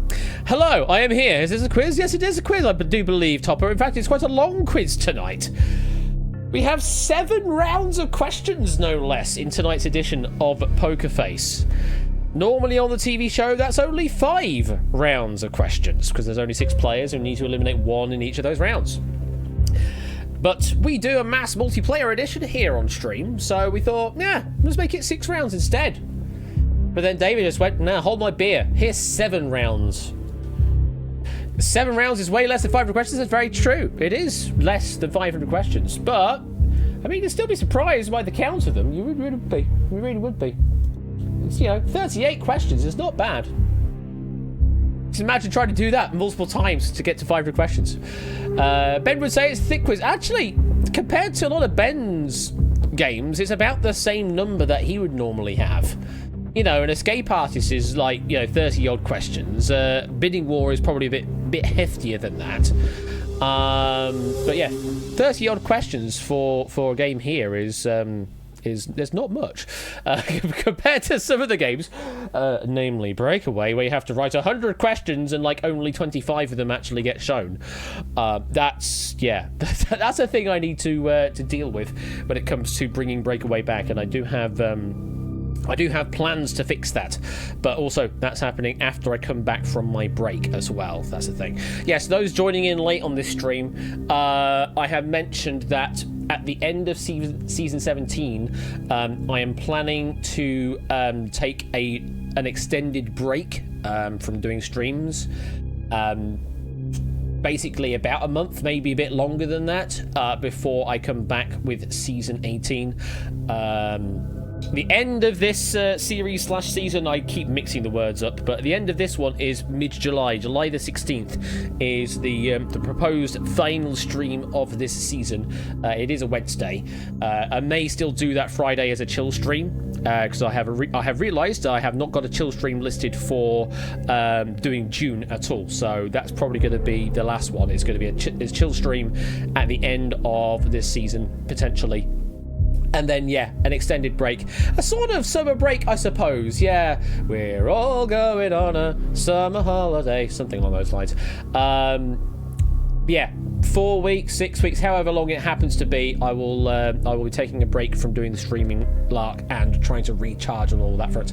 Well, it's more not necessarily recharging on the streaming front, it's recharging on my own personal front. As I brought up at the beginning of the stream, my personal life is kind of a mess. The stuff you see on stream here, that's not necessarily my personal life, but my personal life is a bit of a mess right now and needs sorting out. Need to sort out this house, really. Well, technically, I need to sort out getting out of this house and getting into my own place, because I'm now in a potential situation, financially speaking, to make that happen. So yeah, it's more a case of making sure that this house is good to go back to the landlord. Whether or not that happens in the next year or so, I hope I can get it sorted in the next year or so.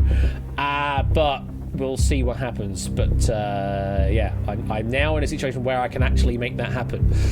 I could actually be moving proper into my actual own place rather than renting, because that's what I've been doing in Chef for the past 13 years, is renting. And I'm now, you know, I'm nearly approaching 40 years old, still haven't got my own place.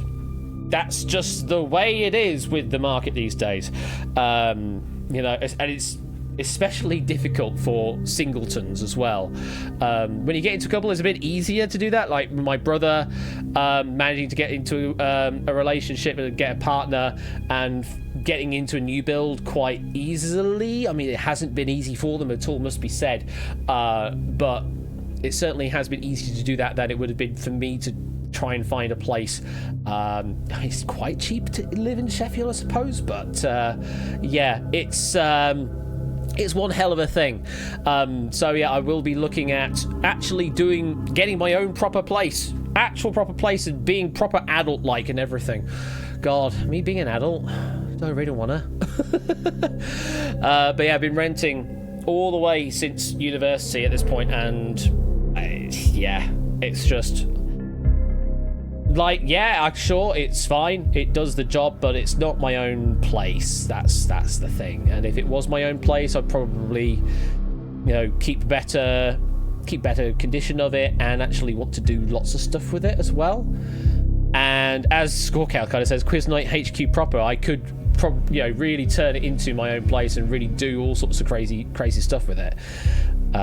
Especially as I am, you know, a singleton as well. I could do whatever I want with the entire place. And finally, a sex dungeon, says JB. Oh, if only I could. So yeah, it's I can have my own quiz studio in my own house. Indeed, I could, Topper. Indeed, I could. But yeah, it's only due to recent things that have happened in my life that it has now become possible for me to consider it properly and still be financially afloat, with podiums and buzzers and a video wall and everything. Oh man, that would be a dream, Topper. It'd be a freaking expensive dream, but that would be really fancy if I could do that kind of shit. I know I can. I've got, you know, I have the tech ability to kind of do that thing and maybe green screen myself into a room if I don't do it in actual tech land.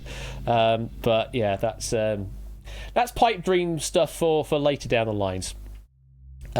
Just getting in my own place firstly is sort of the big thing. We can rebuild it. We have the technology, exactly. And 100 bits from Mr. Puzzle Dan. Sparkly gold jacket when Ash. Oh, that's not my thing. That's a Quizzy Dan Peak thing, that there. And also, I think Mr. Gamerman as well also does a sparkly gold jacket thing. That's not my thing. My thing is do cosplay instead. That's my host attire, is dress up as Sailor Jupiter.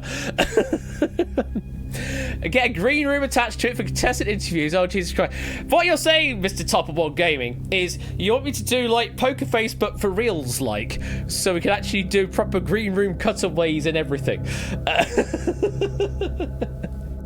Ash, stop volunteering to be a test subject for any single mocap stuff I come across in the next few years. Thing is, we've already got a mocap studio in our office, Score. So if ever you did want to do something like that, then we may be able to help you out. Company-wise, we do actually have our own mocap studio set up in our office right now. So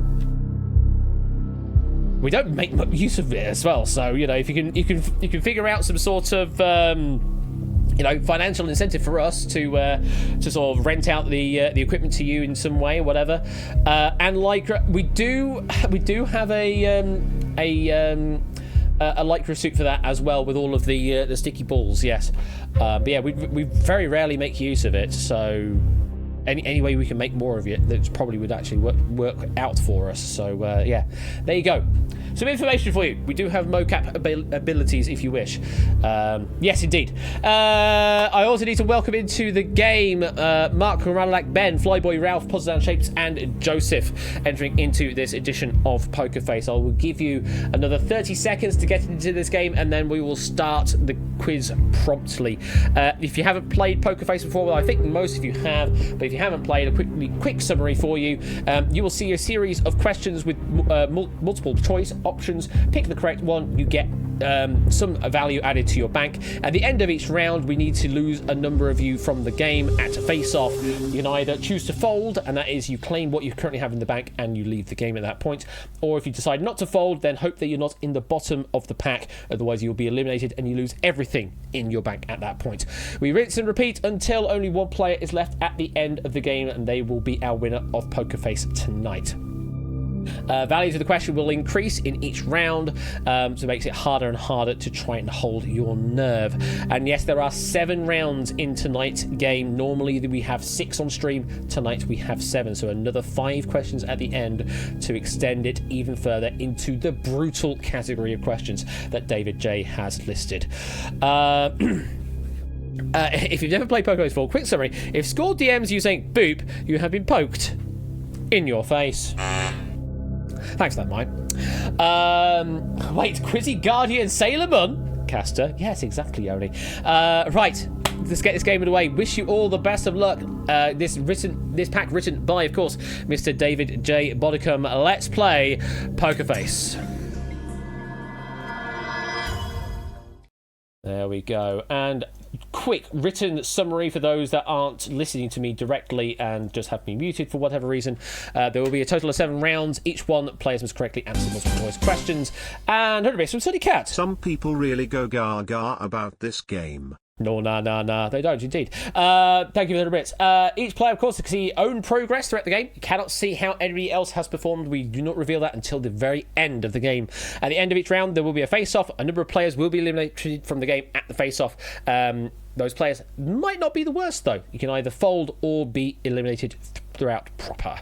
And, of course, at the end of the 7 rounds, one player will be left standing. They will win Poker Face. That is how this game goes. Good luck, and let's play!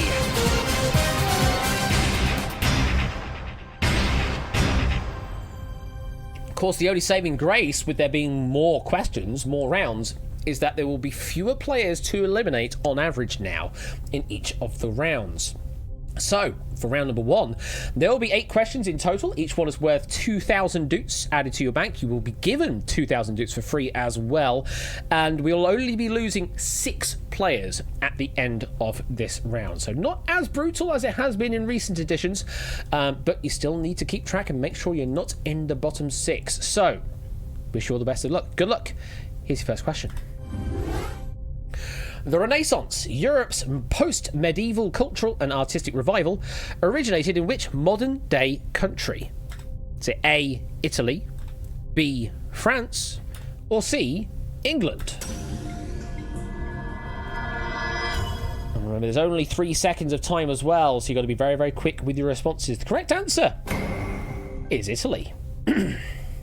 Question 2. What job role is represented by the letters CSA after someone's name in film and TV credits? Is it A, cinematography, B, casting, or C, choreography? Correct answer is B, casting. It is the Casting Society of America. Question 3. High in the Andes, what civilization constructed the iconic mountaintop citadel Machu Picchu? Is it A, the Incas, B, the Toltecs, or C, the Mayans? Number of times we've mentioned this person, I suppose. There's the Incas, or Inca on option A. Question 4. Which mountain range conventionally separates Europe from Asia? Is it A, the Pyrenees, B, the Urals, or C, the Himalayas? Correct answer here is B, the Urals. Question 5. On a modern camera, what is measured by f-stops?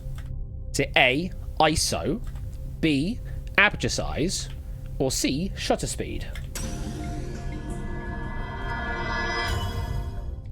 Correct answer is B, the aperture size. Question number 6. For what item of sports equipment is Mr. Zog's sex wax intended for use? Is it A, a surfboard, B, archery bow, or C, skis? Yes, get your mind out of horny jail there. The correct answer is A, a surfboard. Question 7. A deciliter is equivalent to how many milliliters? Is it A, 10, B, 100, or C, 10,000? Deciliter is equivalent to 1/10 of a litre, hence that is 100 milliliters. And the final question of the round, question 8. What professional rule requires British barristers to accept any case offered to them? Is it A, ride share rule, B, bus stop rule, or C, cab rank rule? Getting some legal content in here. Final answer there is C, the cab rank rule. And that brings us to a close on round 1 of 7 in this game. English law, shake my head, my head. So how do we do there, folks? What numbers are you wishing to declare right now? We've got a 7 being declared from Mark. We've got a 5 of 8 from Puzzle Dad. We've got a 9 from Topper. A 0 through 8 says Arden Fetz. A meh from Stilgar. Well, last time I played this, that was a bad round. But you did get through quite well there, BC, must be said. JB apparently got a 12. Easy peasy, but made a stupid error on one question, says Prooks. So probably looking for a 7. K Giles with a 5. 5 figures in the bank, says a midget on the internet. Scored 3.14. There's the return of Pi. That's the 11th Pi we've had now. Blockbusters, hey! Congratulations there, Clive. A 42 from Main Conquest, at least 2 less than should have been, etc. Marcini with a full 8 of 8, easy peasy. Got a 15.04 on a 0 to 10 run. Does that count? Yeah, it does in your mind. 4 right for me, says Joe. 50-50 wrong at least twice, says Yellowtail. Got a fish now. I don't know how. I think everyone got at least 1, so we're all winners in the end. Well, you all got 2,000 for free, which is the equivalent of 1 question at this point, so you know. A Q! I got a Q! And Sudicat got a 25 at 69. Well, bear that all in mind as we go to our first face-off.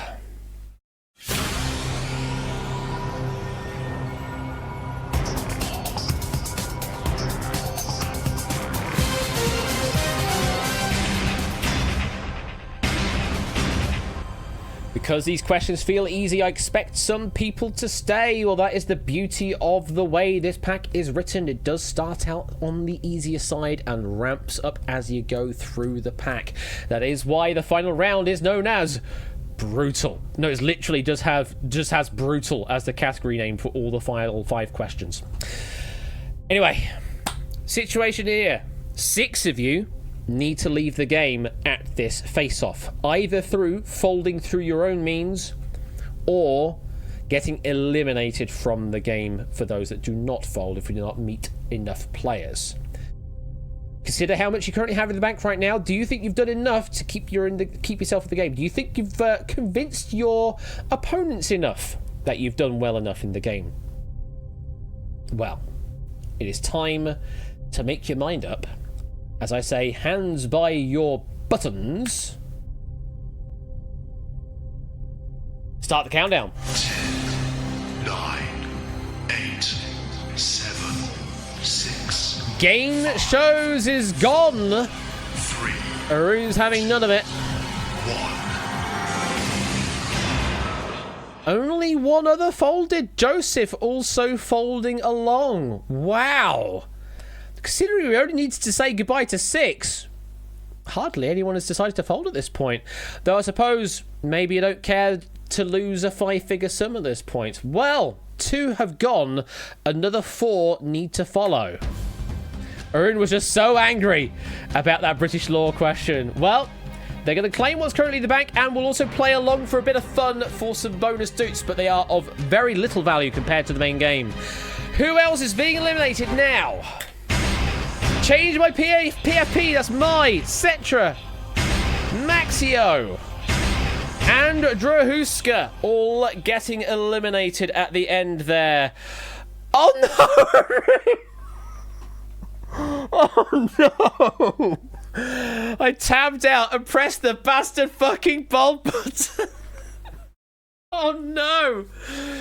Accidental folding there from Maroon. Absolute scenes. Oh, yeah. I should have made...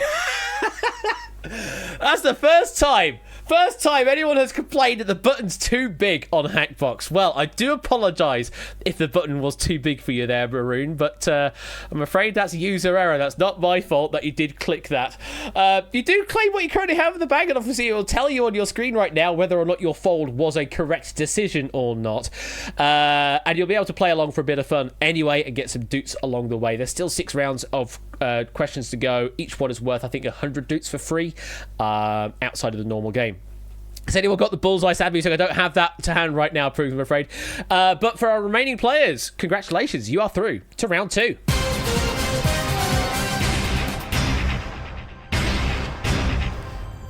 And then there were 29 still in the game. You have been eliminated, but you shouldn't have folded. Yeah, cheers, thanks. Arun giving some information away there for free, but yeah. The Sonic Unleashed D rank theme. No, I really do need to get that, don't I? Sonic rank D. Because that is just such hilarious music, it really is. Or E rank even. Which one is it? E rank. The E rank stuff. Yeah, rank E.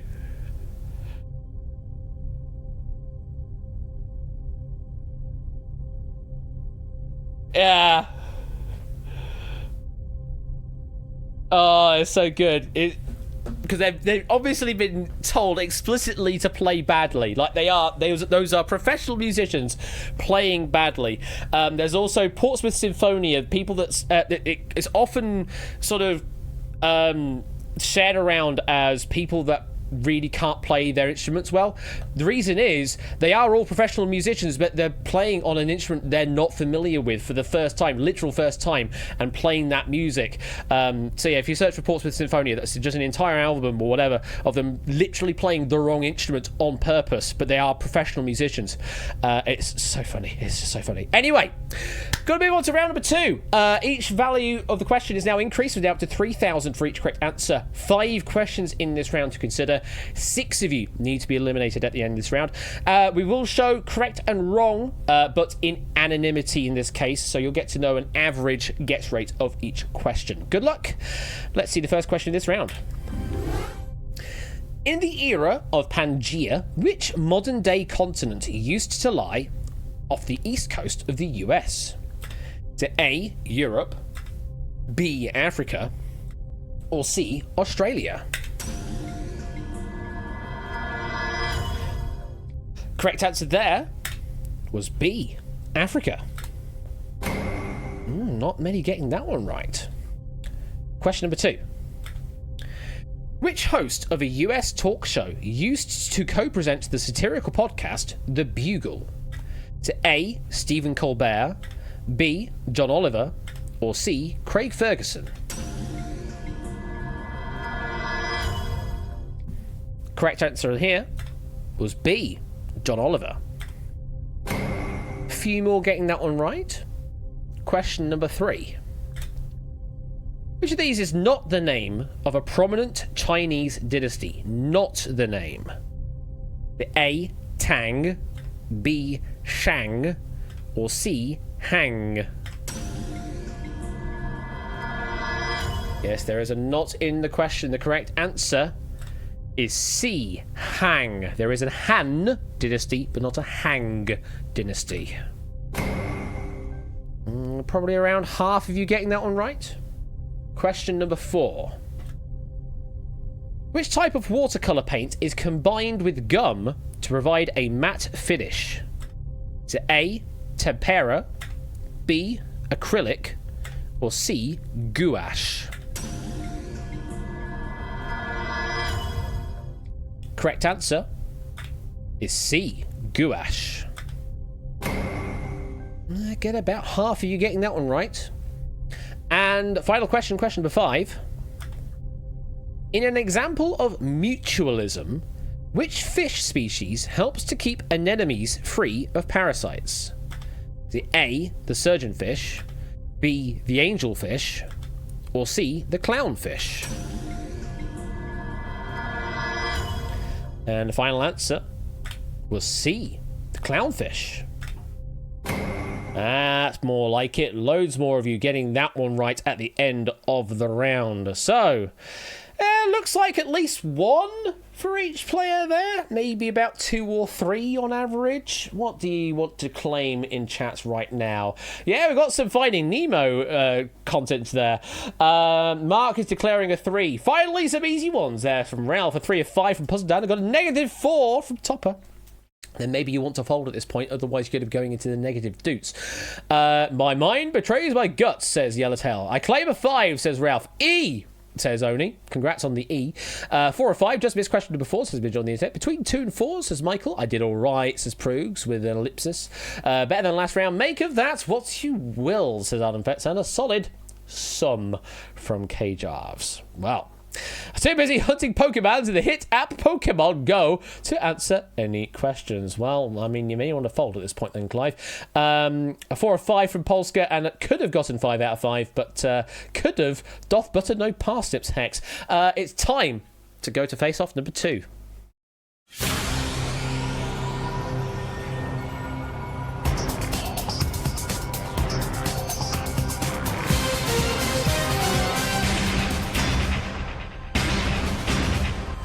Sooty Cat with some lovely suggestions there. Don't misclick fold.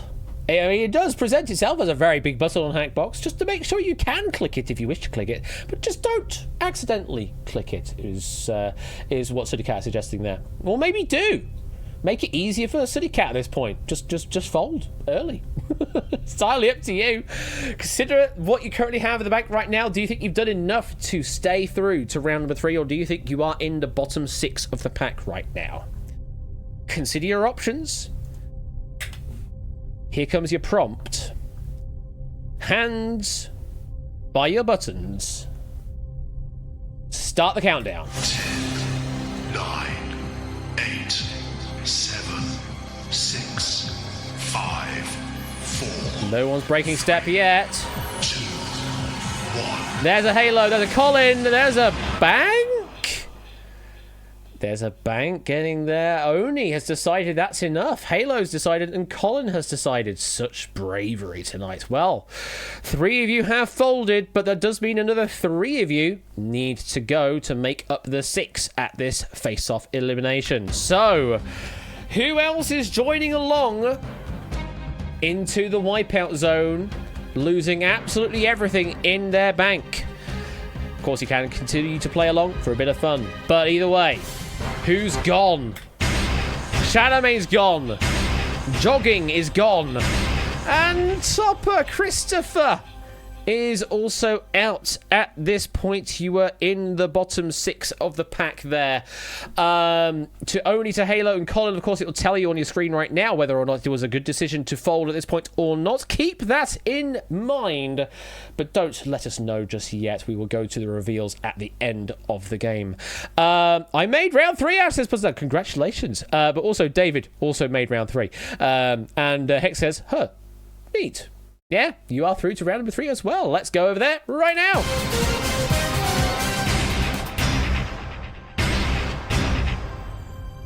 Have we hit the magic number for tonight? Because it's another 6 once again for this particular round. 23 of you are still in the game as we go into round number 3, where the questions are now worth 4,000 apiece. There are 5 questions in this round. We are now back in the open, so we're not going to be seeing any of the corrects or wrong markings that will be remaining anonymous this time round completely. But yeah, 6 to eliminate here. Let's continue on.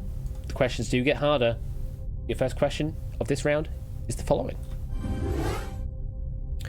By what equivalent term is a chess rook known in India? Is it A, a camel, B, an elephant, or C, a giraffe?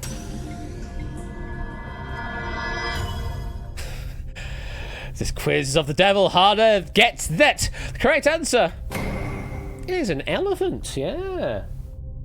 Question number 2. In terms of sound intensity, how many times louder is 40 decibels than 20 decibels? Is it A, 2 times, B, 20 times, or C, 100 times? The decibel scale is a log 10 scale, means that would be a 100 times change in sound intensity. Option C. Question 3. What type of currency is issued by governments without being backed by a physical commodity, such as gold? Is it A, Fiat, B, Renault, or C, Nissan? I mean, only one of them makes sense to the context of the question. Of course, that is A, a Fiat. Question number 4. Which moon of Jupiter is often known as the most volcanic world in the solar system? Is it A, Ganymede, B, Io, or C, Europa? With an estimated 400 active volcanoes, Io on B is the correct answer. And question number 5. The songs Salt Lake City and Hasa Diga Ibowai are part of which musical? Is it A, The Book of Mormon, B, The Lion King, or C, The Wizard of Oz? And the correct answer there is A, The Book of Mormon, with that first one basically being a pun on Salt Lake City. Salt Lake City. And that's the end of the round. End of round number 3. How do we all feel about that one then for our remaining 23 players? Not super, says KJarves. Would have gotten a 5 on that round. Mad at yourself now. Well, you did fold earlier on, so that was your own doing. 4 of 5 from Prugs and 5 from Mark. If you got the fiat currency question wrong, please fold, says Marcini. Shakes fist at having Hasadiga Boe in my head now, says Colin. I've been sucked inside the computer. Help, says Clive. I mean, if you want to do Tron, do Tron. Entirely up to you. Or maybe Reboot. Oh, God, who remembers Reboots? Those are some graphics. Mash, I know what I'm doing at the face-off, says Puzzledan. Well, I'm not going to elucidate that. Keep that to yourself. Majority correct, says Midget on the internet. 5 of 5 from Marcini. Would have been a 3, says Oni. Code Lyoko Queen, fair enough. I will give you credit on that one. Reboot doesn't hold up. It really doesn't, does it? Would have been fun, says Oni. Well, with all of that in mind, it's time to go to face-off number 3.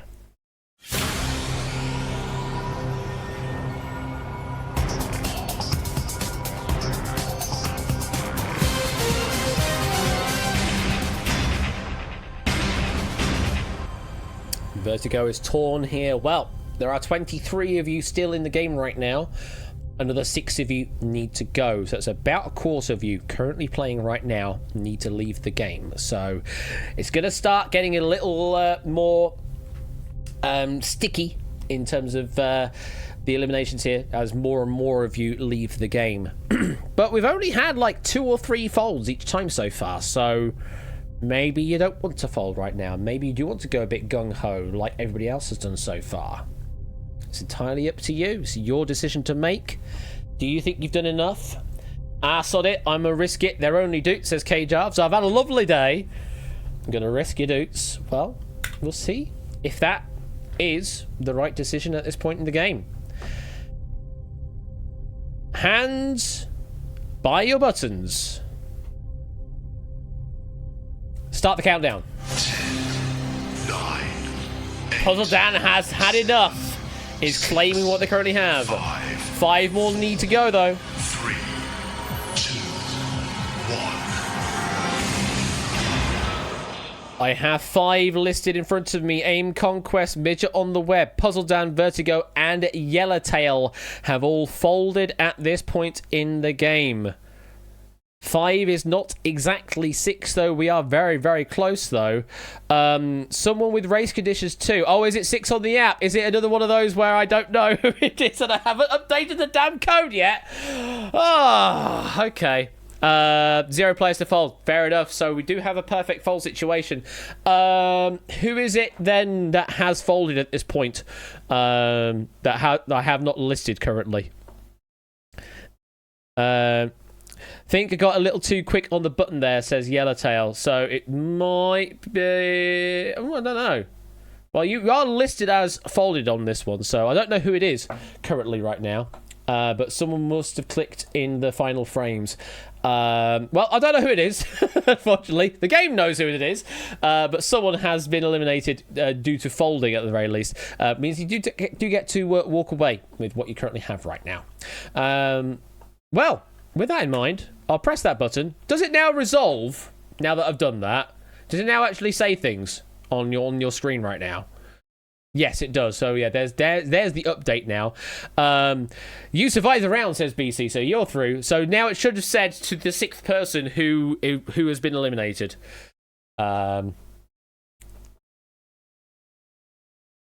the result. Fantastic. Don't know if that means you're in or not, but anyway. Survived the rounds, okay. Well, fantastic. Sounds like a lot of you survived the round here. Well, we'll find out who it is when they don't get listed in a moment. I am also Spartacus. Well, let's continue on. It is time for round 4. Oh, yeah, we don't know. Because, of course, this round we go anonymous style again, so we don't know who they are. But we have 17 individuals that are still in the game. Kind of like it that I don't know who it is. Maybe I should just do more of this where I just don't know who's playing right now. But anyway, 17 of you are still in the game. And again, another 6 of you need to go. Who are you? Who? I really want to know. Except I don't. I really don't want to know right now. I don't care about that. I'm really quite enjoying not knowing who is still in the game right now. Vies le misère. Or Vies de Mol. I don't care. But yeah, we will see soon enough. But yes, this is a new round. It is round number 4. Value of the questions increases again. We're up to 5,000 for a correct answer. There's another 5 questions in this round. We will see rights and wrongs in an anonymous style. So again, a rough average get rate for each question. If you're already, good luck. Here's your first question of this round. Founded in 2007, which party achieved 8.8% of the votes in the 2025 German federal election? Is it A, the left, B, the middle, or C, the right? The literal name in German being Die Linke, it is A, the left. A good number of you getting that one right. Question number 2. What is a manicule? Is it A, shackling device? Is it B, scientific apparatus? Or is it C, a typographic symbol? Well, a manacle would be a shackling device, I'm pretty certain, but a manicule, that is C, a typographic symbol, literally like a pointing finger shape. All but 3 getting that one right. Question number 3. In computing, what data structure follows the last in, first out principle? Is it A, tree, B, queue, or C, stack? Yes, shortened to a LIFO, L-I-F-O, last in, first out. That would be C, a stack. And again, all but 3 getting that one right. Question 4. What caused the cannibalistic creatures in the computer game The Last of Us? Was it A, cosmic waves, B, a toxic gas, or C, a fungus? No, I did not say Among Us. I said a fungus. The correct answer typically is a fungus. Yes, Cordyceps fungus. All but 2 getting that one right. And question number 5. In a standard set of dominoes, what percentage of them are doubles? Is it A, 20%, B, 25%, or C, 33%? 2 players potentially timing out there. The correct answer is B, 25%. There are a total of 28 individual dominoes in a standard set. 7 of them are doubles, blanks all the way up to 6. And only 7 of you giving me a correct answer on the final question. Is it a Mouse and Games question? I am happy, says PC. Well, that does conclude round number 4. Another 5 questions have been asked. Forgot the blank, says Michael. Yeah, got to remember to count those blanks. They still exist in the game of standard dominoes up to double 6s. So, how are we feeling? 17 players still in. I got the typography question wrong. It's all over, says Oni. I mean, it is already all over you. Folded earlier. I got a drink of juice from the fridge, says Topper. Well, yeah, you have been eliminated earlier on. Cannot stress enough that I've had a lovely day, says K-Jarves. Mark with a middling 3. That round was better for me than the last one, Vertigo. If only I was still in it. Yeah, that little point there. I surprised myself for doing quite well in that round, says Proogs, and not terrible from Flyboy. I was busy fending off of the advances of an more amorous guinea pal. So I've no clue if any of my frantic clicks were correct. Well, we'll see. 3s are not safe for this round, says BC. Oh, BC claiming that 4s or better to get good. I mean, a few of those questions were all but a few getting it right, so the average result does seem to have been slightly better there for round number 4. Got some right and others I got not right, says Michael. Isn't that just quiz though, eh? Surprise, I was the Phantom Folder, says Stilgar. Thank you very much for elucidating us there on the Phantom Fold. And not an ice cream with a fork. We are in a heat wave after all. Well, actually not anymore. It's been lovely and chilly this evening. The breeze that has been coming through the house has been absolutely wondrous. Yeah, there's the natural air conditioning for you. Right, 17 of you still in the game. Let's move on to face-off number 4. Still another 3 to go after this.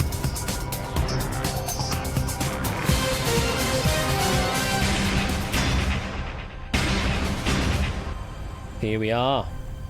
17 left standing. Another 6 need to go. So that's about a third of you at this point in the game.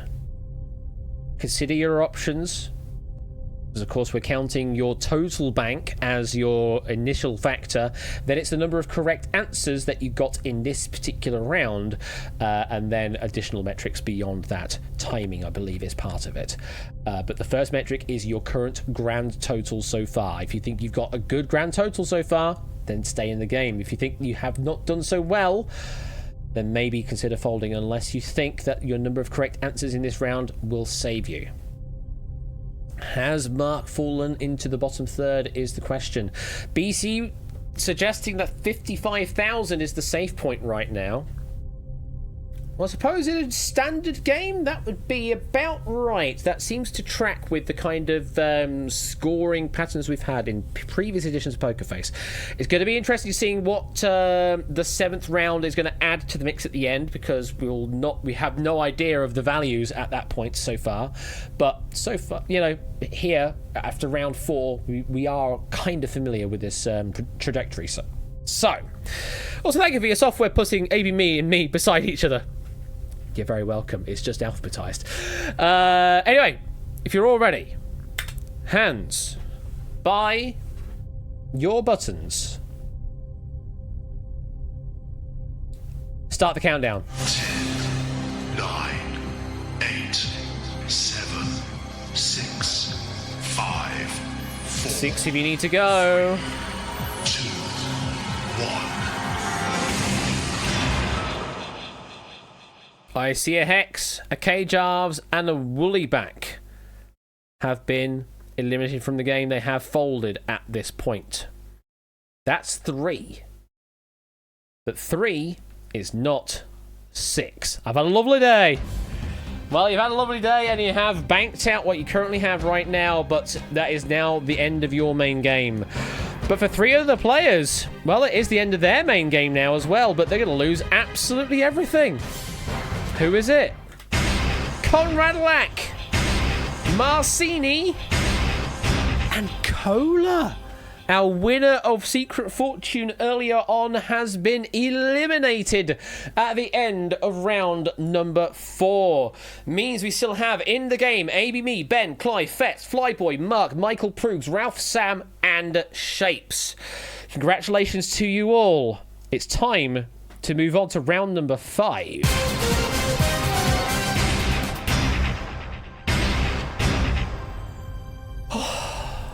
And look at that number again. It's 6 once again. This really is the game of 6s tonight. 11 of you are left in the game right now. Over half of you are going to be eliminated on this round of questions. We're going back to avatars up, so we're not going to be seeing any of the correct and wrong markings. Value of the questions has gone up once again. It is now 6,000 for a correct answer in round number 5. Another 5 questions to ask. The questions continue to get harder. If you're already, good luck. Here's your first question of this round. In which year was the American candy brand Mike and Ike created by Just Born Incorporated? Is it A, 1970, B, 1990, or C, 1940? Oh, we didn't get the ordering right on that one, apparently. Either way, correct answer was C, the earliest one, 1940. Question 2. Which Canadian province shares a land or maritime border with 5 different US states? Is it A, Alberta, B, Ontario, or C, British Columbia? Correct answer is B, Ontario. Question number 3. In March of 2025, Agatha Christie's The Mousetrap celebrated how many West End performances? Is it A, 30,000, B, 40,000, or C, 50,000? All answers in. The correct answer was the lowest one, A, 30,000. Question number 4. A yakchul was an early Persian version of which modern-day convenience? Is it A, a cold store, B, a flushing toilet, or C, underfloor heating? Correct answer is A, a cold store. It's a conical ice house that dates back to 400 BC. And question number 5. Sarah Gamp, the nurse in Dickens's Martin Chuzzlewit, gave her name to what everyday item? Is it A, a thermometer, B, an umbrella, or C, a pocket watch?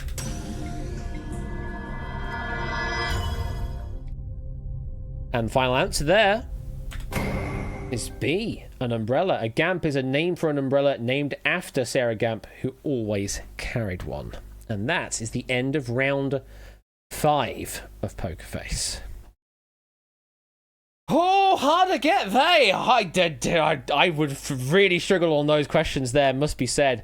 How do you think you have fared out there? Remaining 11 players. Mark said he did a 3. Again, middling performance, apparently. Hex got 2 right.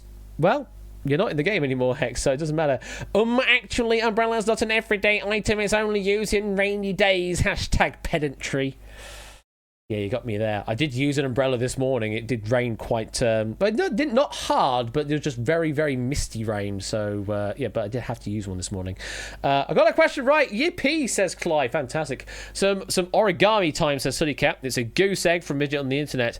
It is the absolute value of I, says Stilgar. Thank you for the absolute value of I. But what if you're pasty or just burn really easily, says Hex. You're pasty, not pasty. Not pastries. I had some Greggs earlier. Yeah, what's the save point now? Yeah, what does that do to the graph? What does... well, we'll see if Ben wants to reveal any particular breakpoint values. We'll see if those also track later on as well. But yeah, the moon is the safe point. You can just get away from it all. Yeah, absolutely. Given players at this point, I do think you realistically need 4 given players left. So 79,000 is what BC is suggesting. Ow. Quite a considerable margin to consider. A considerable margin to consider. Yes, thanks, Ashley, for that tautology. It's time to go to face-off number 5. Icon word.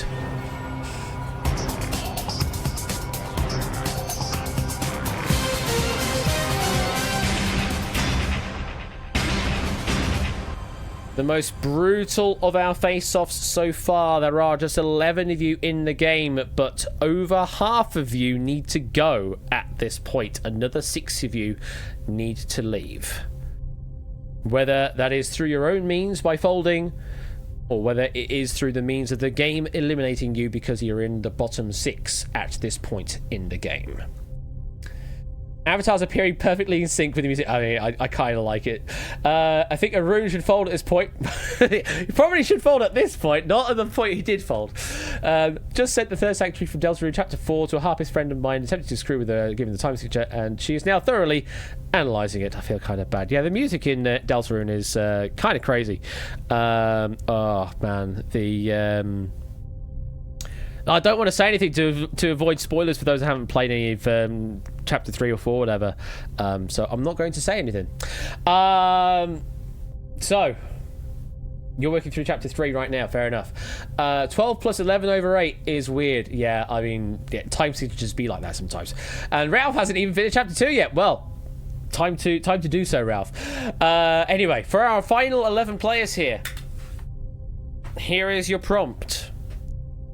Anyway, under 79k, be prepared to say goodbye to your dudes. Hands. Buy your buttons. Start the countdown. 10, 9. Mark is done. 7, 6, 5. 5 more need to go. 3, 2. Ralph has gone. Fetz has gone. Flyboy's gone. Ben has gone. I will go to our Hackbox players to see if there are any more folds that have not been listed. Is it a 0 to fold situation or is still a 1 to fold situation? I have a feeling it's still a 1 to fold right now. In which case, we have 1 more player to eliminate. Ben, Fetz, Flyboy, Mark and Ralph, you have folded. You will now walk away with what you currently have in the bank. But for 1 other player, no. There is no 1 other player. There is somebody else that has folded. AB Me is our phantom folder this time. You have folded on your device, so AB Me is our final folder. Means our final player is going into the next round. It's not the final round yet. It's still another round yet to go. Clive, Michael, Prugs, Sam, and Shapes. You are through to the penultimate round in tonight's game. Let's move on to round 6.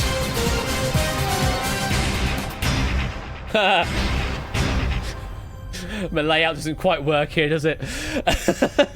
Completely forgot about this. So, it's displaying only 5 of you right now, which is kind of bad because I kind of need to see all of you. Considering that we're going in anonymous mode like this, I kind of need to show you all. So, let me see if I can fix the layout right now. Or not. No, that is just all 5, isn't it? What am I thinking? There are just 5 of you in right now. That is correct. You can still see all 5 of you. But yeah, that's just me overthinking things, Espy. But yeah, there are just 5 players still in, so you are seeing all 5 there. That is correct. It's just that it is a bit wider than usual. Everything is fine. Nothing is on fire. So, round 6 normally is our final round, but tonight is only the penultimate round. It is still worth 7,000 for each correct answer. There are still 5 questions in this round.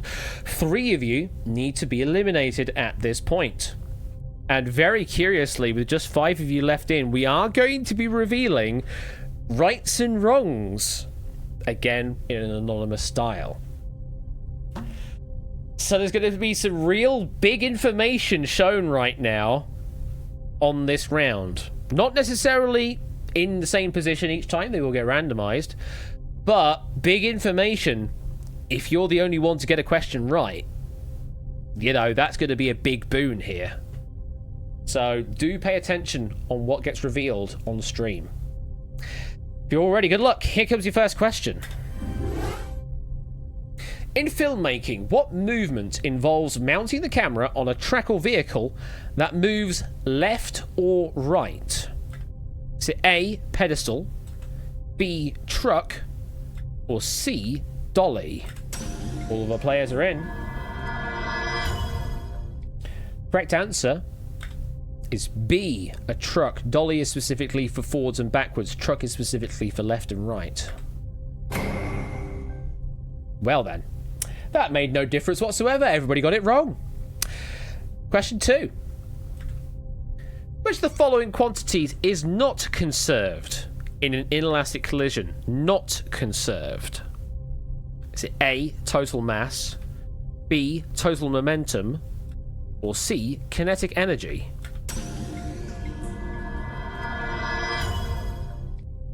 All players are in. The correct answer is C, kinetic energy. All but one getting that question right. Question 3. In the Black Sea sport, Yalu Direk, what do competitors attempt to traverse?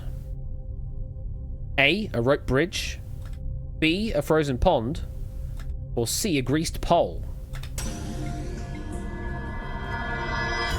All players are in. The correct answer is C, a greased pole. All players getting that one right. Question number 4.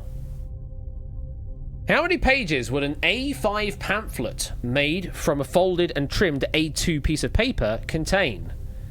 Is it A4, B8, or C 16? All are in. The correct answer, make sure that your pages are double-sided here. It is C 16. Only 2 players getting that one right. That could be a very decisive question here. Question number 5. All 4 of the world's top best-selling whiskies are manufactured in which country? Is it A, India, B, Japan, or C, Mexico? They are all expecting, like, Ireland to show up, or maybe Scotland, or maybe the US, but no, the correct answer is A, India. And only 2 players getting that one right. That will be a very decisive question as well. And that is the end of round number 6. And we have one more round left to go for our final heads up. I'd have felt great if I was in live play with 4 there, says BC. But no, you did decide to fold previously, so that is the end of your game previous. Just need to make sure I've got the final... oh, yeah, that needs to switch to that, actually. But actually doesn't matter. Yeah, that's fine. Actually, doesn't matter. How are we saying in chat right now? I only had the soup. Not sure why I have to split the bill, says Oni. Shame of the previous round was not that for me. Well, it does happen sometimes. This will be interesting as the one on the right was the only one to get question 2 wrong, and then one of the only ones to get 4 and 5 right. Well, Mr. Vertigo, they do get shuffled on each question as well, whether you see it or not. So you can't necessarily track the performance of any individual avatar. Otherwise, it would be very easy to figure out who one person could potentially be. By shuffling them around each time, you don't know that necessarily. You can't track that information. Yeah, the old 5 avatar Monty. So yeah, can't trust that information. I will say that for free. But end of round number 6 becomes face-off number 6.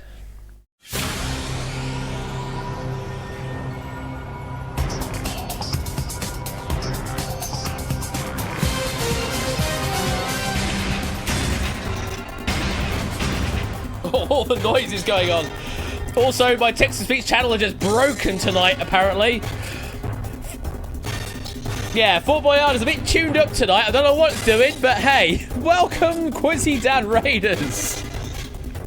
Just so broken, no BS's tonight. Anyway, welcome, Raiders. I hope you're doing well. What have you been doing this evening when colon is all that you can think of right now? Yeah, distorted Fort Boyard is fantastic and lovely to raid you. Thank you very much for the raid there, Quizzy Dan. Do appreciate that so much. If you don't know Quizzy Dan, well, you should do. You should know Quizzy Dan. He does all of the questions and that. Well, not all of the questions, but does a lot of the questions on all of the game shows that you know and love. Been on the Lateral podcast multiple times as well. He's been playing some lingo tonight. Probably not the lingo that I'm thinking it is. Maybe it's a different lingo, but either way.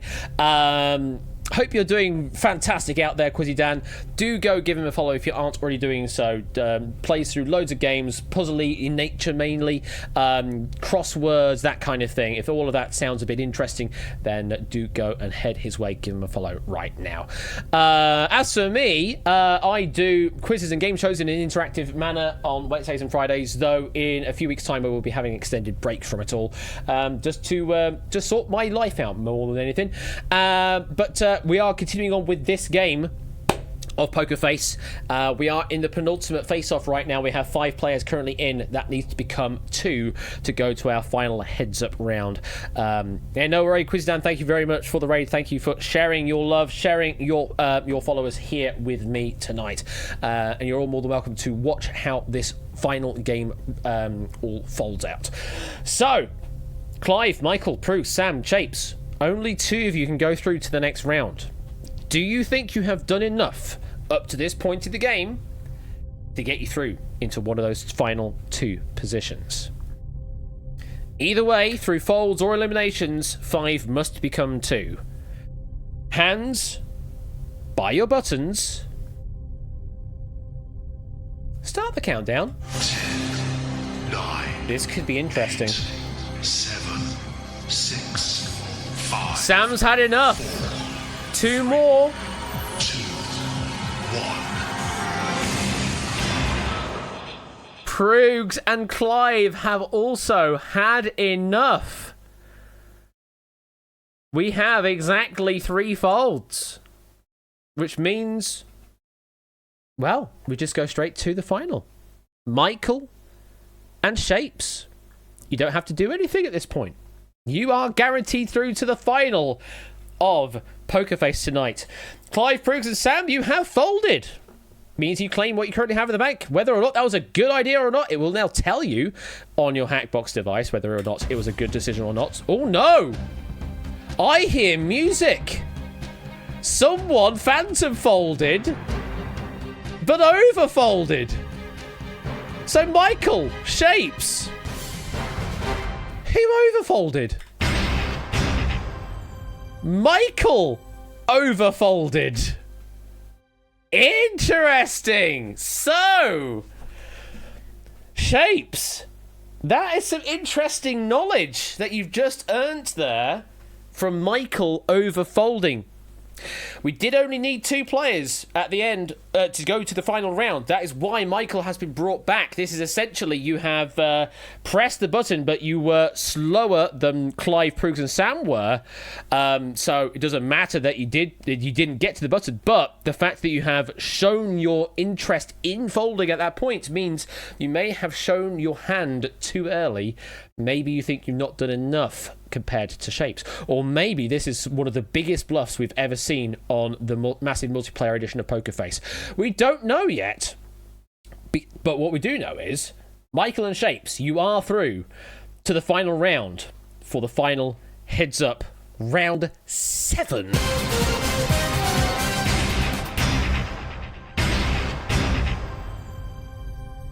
So maybe Michael is in a bad position and wanted to get out of the game. In which case, Shapes, you can maybe play a bit more conservatively. Or maybe just go straight into the final face-off and don't care about folding. Or maybe Michael was misreading the situation earlier on, and maybe he's actually in a better position than you are and is selling you a bit of a bluff right now. Either way, what has happened has happened. We now have the final round of questions. This is the tick question mark round indeed, SB.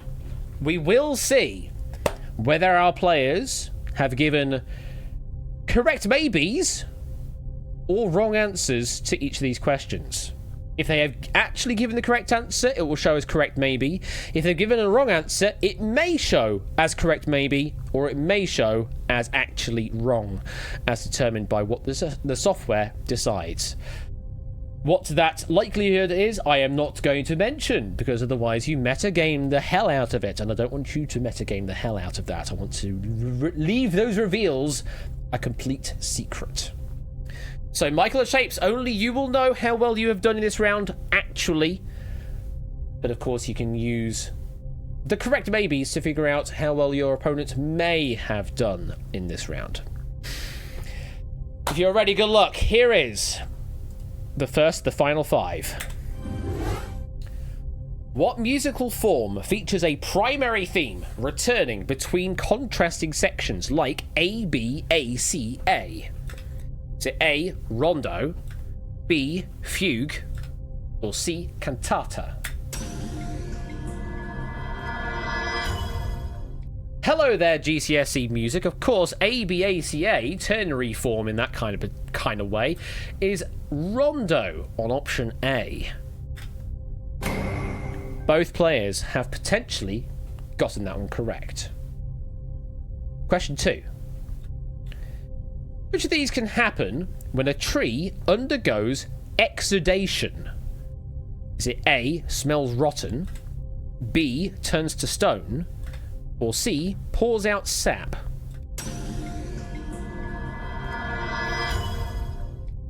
Correct answer for exudation is C, it pours out sap. Both players potentially getting that right.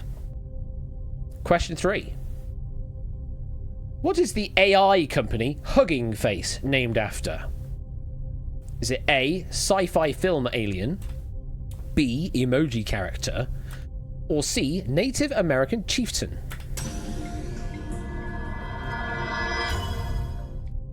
Correct answer is B, an emoji character, literally the Hugging Face. Again, both players potentially getting that right. Question 4. Which of these famous landmarks is an example of an Inselberg? Is it A, Uluru, B, Great Barrier Reef, or C, Victoria Falls? Is a large rock or small mountain that rises suddenly on an otherwise flat plain. That would be A, Uluru. Both in lockstep, both potentially getting it right. And the final question of the game, round 7, question 5, is... After every meal at New York's 11 Madison Park restaurant, guests are given a jar containing what? Is it A, jelly babies, B, tea leaves, or C, granola? Supposedly for their breakfast in the following morning, they are given C, granola. Both players potentially getting that right, showing literally nothing off right now. Well, loads of help, absolutely loads and tons of help there. Now you know how you have done, but you don't know much about how your opponent has done, other than they have probably done as well as you have. Maybe more? I don't know. I couldn't possibly know at this point. Actually, I could know at this point if I wanted to look. I do have the data available in Unity, but I'm choosing not to look until we go to the reveal at the end of the game. AB Me got 5 tick question marks. I think Anderson Cooper is the master, Tony. Either they're both doing amazingly or the randomizer is having a field day. Why not both? A finite number of things can happen, indeed, Sunny Cat. Got 4 right from this one, says Hex. It's very surprising, but heck yeah. Past episodes have been won by 1 question. It pretty much has always been down to a single question at the end of the game. Could very much still be the case here. Mark said he got 0 in the previous round, but got 5 on this final round. So, yeah, sometimes the questions just don't go your way until you're eliminated, and then they go your way entirely. I like the headcanon that Ash changes the probability of tick question mark every time this is played. And today that probability is like 95%. Oh,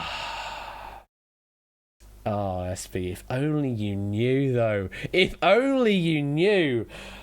This is where, you know, code audits occur and things like that. But yeah, if only you knew the secrets I hold. Yeah, mum's the word. Mum's the word. The tales I could tell. Well, I can see one tale certainly in front of me on Michael's avatar. But it is time to bring this tale to a close. Who is going to be our main character? Who is going to be our winner? It's time for the final face-off.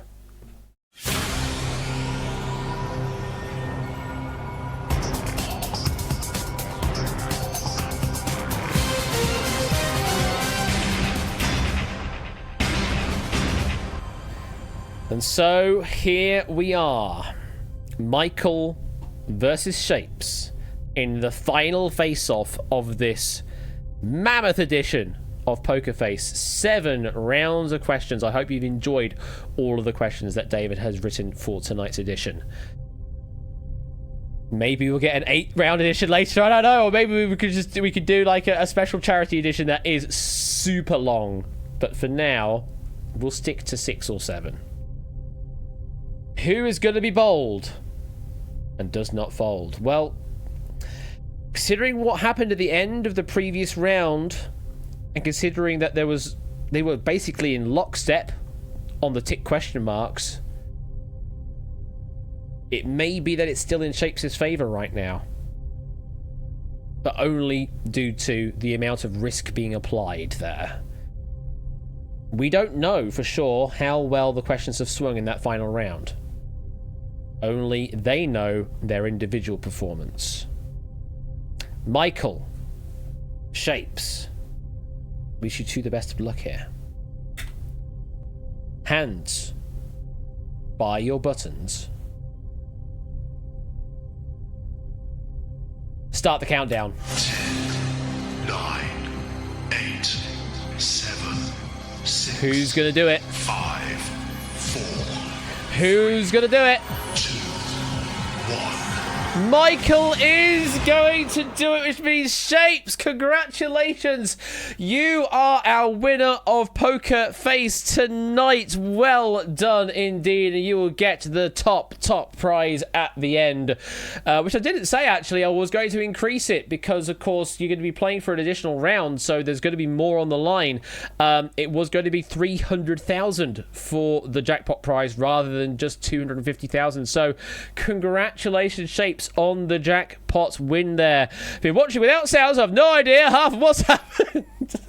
Fantastic. Going in sort of semi-blind or semi-deaf, I suppose, is the case here. But Shapes is our winner tonight. Commiserations to Michael, though you did fold, so you still claim what you currently have in the bank. We will see in a moment whether or not that was a good decision or not. Let's go through the breakdown. Let's see how it all went round by round. So, press that button there. Start off with a reveal. 35 players in. Of course, we had a round of 8 questions, each worth 2,000. Wow, you needed to have gotten at least 4 right to survive. 3s and 2s were not good enough. Yellowtail, you were at the bottom of the pack of the 4s because you were answering slower than other players also scoring 4 correct in that round. That is why you are ranked lower there. You were taking more time on those questions. So you're in the drop zone along with Drahuska, Maxio, Cetra, Change My, PFP, and Joseph. Let's see what happened. Well, we knew one thing that definitely happened. Yeah, Gain Shows was folding well out of position there and was the only one to fold out of position there. Joseph was correct to fold. Gain Shows definitely was not correct to fold. Yellowtail you did actually survive there due to the generosity of Arun folding accidentally on round number 1. Otherwise, you would have been out there and we would have had a perfect elimination in the bottom 6. Yellowtail, though, does continue on with 4 correct. Let's resolve that board there. Drahuska, Maxio, Cetra, and Change My PFP, though, losing everything that they currently had in the bank there. Round number 2 played out. We did see quite a few 8s there, I did notice, by the way. Congratulations if you did get the full 8 to start with. So round number 2 came along. Ralph was our only player in round number 2 to get a perfect there, getting all 5 correct, shooting them up into second place there on 25,000 ahead of Clive, also on 25, and Mark, also on 25. In the drop zone this time, we're Yellowtail again at the top of the drop zone here. Christopher, Jogging, Shadowmane, Halo, and Colin. Let's have a look at how that happened. And once again, Yellowtail, through the generosity of someone folding out of position. This time it was Bank, which is Oni. Yellowtail surviving elimination at the top of the drop zone once again, getting through to yet another round of gameplay.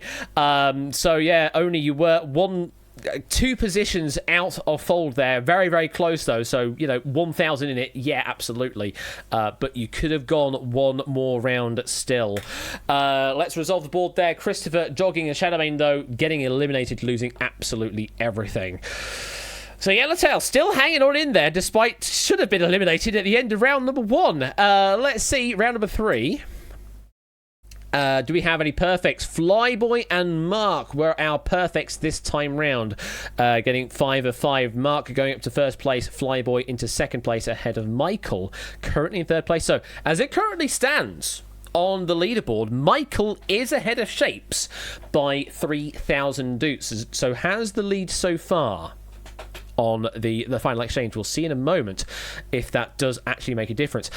For those in the drop zone, though, Poseidon, Stilgar, Vertigo, Yellowtail, Conradlac, and Aim Conquest. 2s were not enough. 3s probably should have been enough there, but unfortunately Stilgar, just didn't have enough on previous rounds. Let's see how the folds played out. Oh, big out of position fold there for Midget on the Web.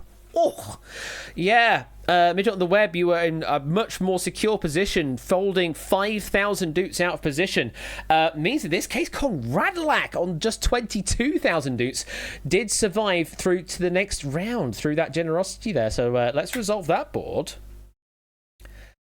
and bring that to a close. There we go. So we have our final 17 players now on the leaderboard. Mark with our lead on 45,000. Flyboy and Michael on 43,000. ABB and Shapes on 40,000. Right, let's get to the halfway point. Round number 4. How did we do there? 2 players, 3 players with a perfect round there. Flyboy, Shapes, and Fets getting a perfect round. It looked like 3s, 4s, and 5s across the board. More likely 4s and 5s. BC did bluff a 55k breakpoint. Nearly right. 50k was actually the breakpoint here, with yourself on 50k, Colo on 48, Woollyback on 46, Marcini 45, Hex 36, and Conradlac on 32,000. Whereas me on 55,000. Yes, indeed. So let's see the folds. And we did have some more out of position folding going on. K-Jarves had a lovely day. You could have had even more of a lovely day. You were safe to move on to the next round there. And Ben just surviving through to the next round through the generosity of K-Jarves there. Congratulations. You should have been eliminated, but you did survive despite being 5k below your bluff point. Colo, Marcini, and Conradlac, though, just too far into the game there with not enough cash and have been eliminated with losing everything. So let's resolve the board again, and we're down to 11 players still in the game. Flyboy with the lead now on 68,000, then it's Shapes on 65. So currently now, Shapes has the lead over Michael by 2,000 doots, so it's still within less than a question's worth right now. Moving on to round number 5. Yeah, very brutal round for a lot of players. Best was a 3. There were no 4s, there were no 5s. The best was a 3 on that performance there. So if you had done really, really well on previous rounds, maybe a 1 could have kept you in the game. But in this case, it was not enough for Ralph and Ben. AB Me with 2, Fets with 2, Clive with 3. not necessarily enough at this point, currently in the drop zone as we look at the folds. Clive, I think, was... no, Clive is surviving through to the next round because Flyboy and Mark... No way! Flyboy and Mark in second and third place on the board, deciding to fold, thinking they are not in a good position when in fact they were safe to move through to the penultimate round. Means Shapes, our winner of Poker Face, folks, was saved because of Flyboy and Mark there.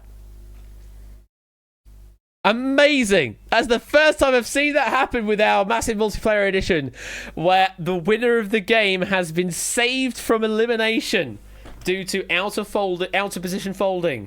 Amazing. You saw 80,000 and well, it happens at Flyboy. You were 1,000 behind first place. And look who's currently in first place right now. Michael is ahead of Shapes by 4,000 doots. At this point, that is still within one question's worth. But had Flyboy or Mark, well, both of them in this case, for Shapes' case, but for Clive would have only been one of them. But had Flyboy and Mark not folded there, that would have been the end of the game for Shapes. But as it currently stands, it was the end of the game for Fetz, Aiden, me, Ralph, Ben, Flybo, and Mark. Let's resolve that board. Oh, amazing stuff. Leaves us with 5 players. Go on to the penultimate round. 5 need to become 2. How did the scoring go? Again, middling performance. 3s were the best there. Shapes again in the drop zone at this point in the game. And remember, Michael was the one that overfolded. Proogs was through to the final round, had the same score as Shapes, had the same correct count as Shapes, but has answered faster previously. This is incredible. Sam and Clive were definitely correct to fold at this point, but Proogs was not. And Michael was definitely not right to fold at this point. Was saved. They overfolded in first place. This is incredible. Overfolding in first place. What is going on? Which does mean Shapes, for the second time, has been saved from elimination. This time due to Proogs being in second place. I mean, it's good money, though. Prue still takes 98,000. Sam takes 91. Clive takes 84,000 away. You can't blame him for that. As we go to the final round, it is still a question worth in it.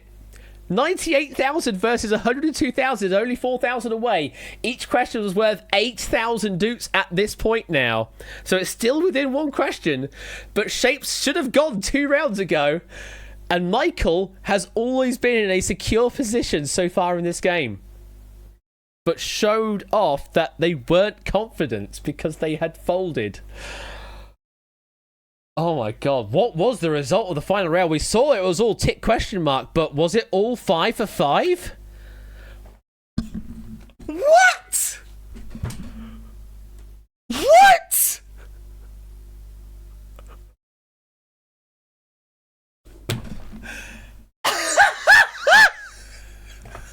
This game! Holy shit! Michael did get a perfect round! Ended with 142,000 toots. Shapes did not have a perfect round, only got 3 right.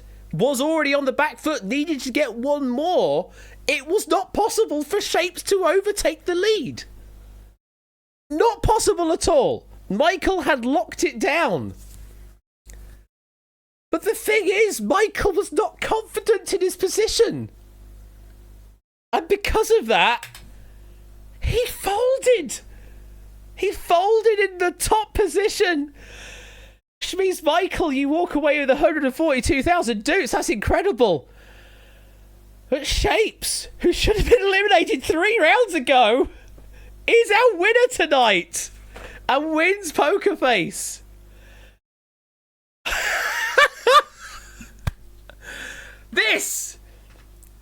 This, folks, is what the 2025 crew on Twitch would call absolute cinema, I think. That is cinema. My God. I did not expect that at all. Like I said, I could have nosied in the data if I wanted to, but that really would have ruined it for me. My God. That is the most incredible result I have ever seen in any game of Poker Face, real world TV contest, or even our version we have here. That is, now just think it's the whole what could have happened if Arun hadn't accidentally folded in round 1 as well. Ah! You can't write the script to this sometimes. You really can't. Holy shit. That is Poker Face. Oh, my headphones have died. Well, they haven't died, it's just they haven't had any audio played for the last 5 minutes. Oh my God. Has anyone had a perfect 5 for the final round? We have had a final perfect 5 recently, Silent Marine. Yes, that has happened. But the fact that the person in pole position got the perfect and still folded, that's incredible. That is incredible. And you folks out there have just made that happen through just playing the game. Michael, I commend you. I absolutely commend you for the fold there. It may have not been the right decision. It may have meant you could have had another 158,000 added to your total, but still 142,000 goes your way.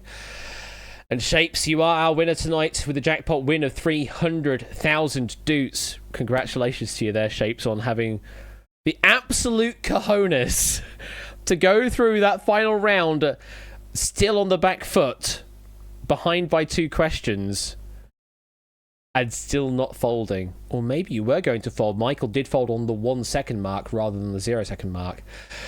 I was convinced I was like 3rd or 4th before the final round, hence folded the first time, but too late, says Michael. Wow. Yeah, if you had folded earlier on, this would have been a completely different result at the end. It would have been versus Proogs. Well, we don't know necessarily how. How many did you get right in the final round, Proogs? Can you remember? I wonder.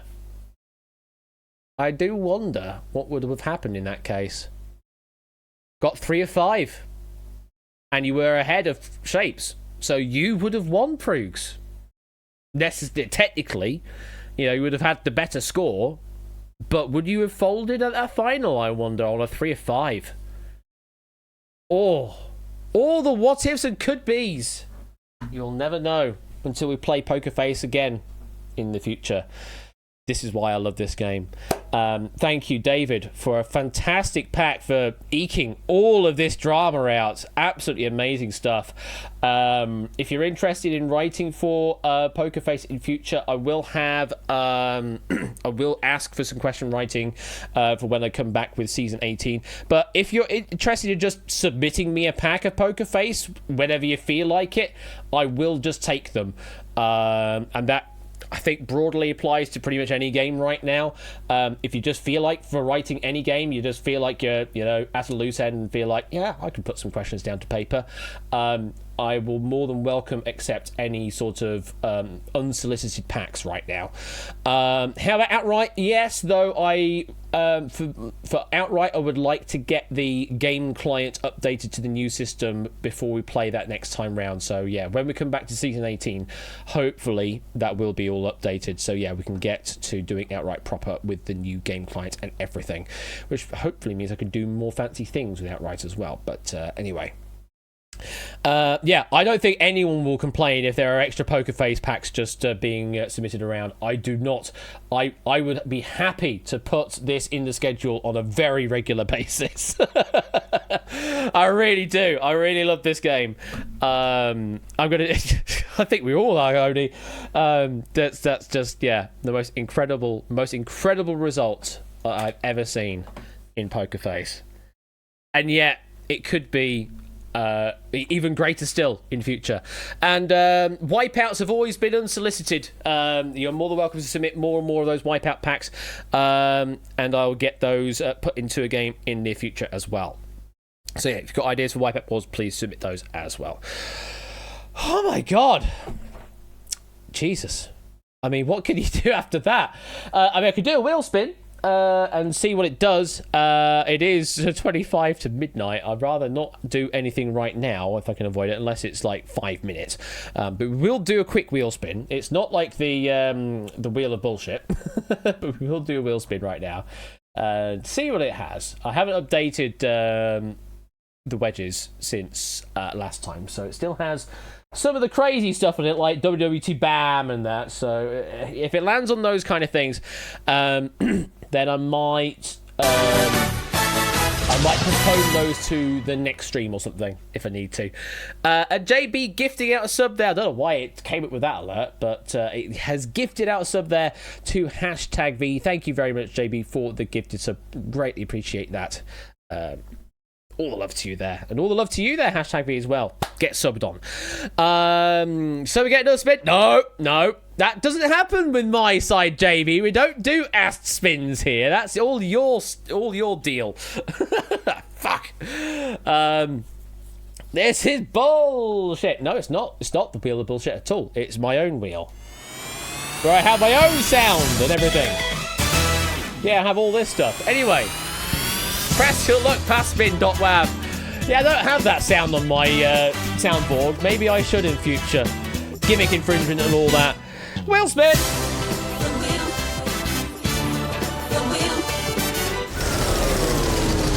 And yeah, we're not doing that right now.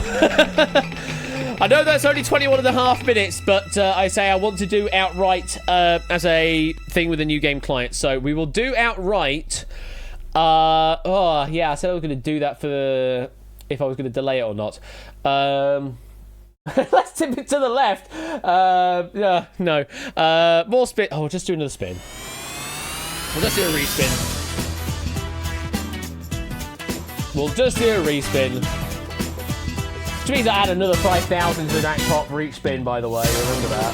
We're at 370,000 on the jackpot.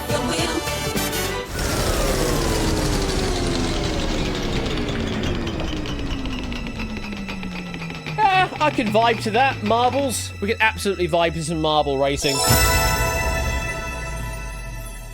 Right, let's load that guy up then. Steam.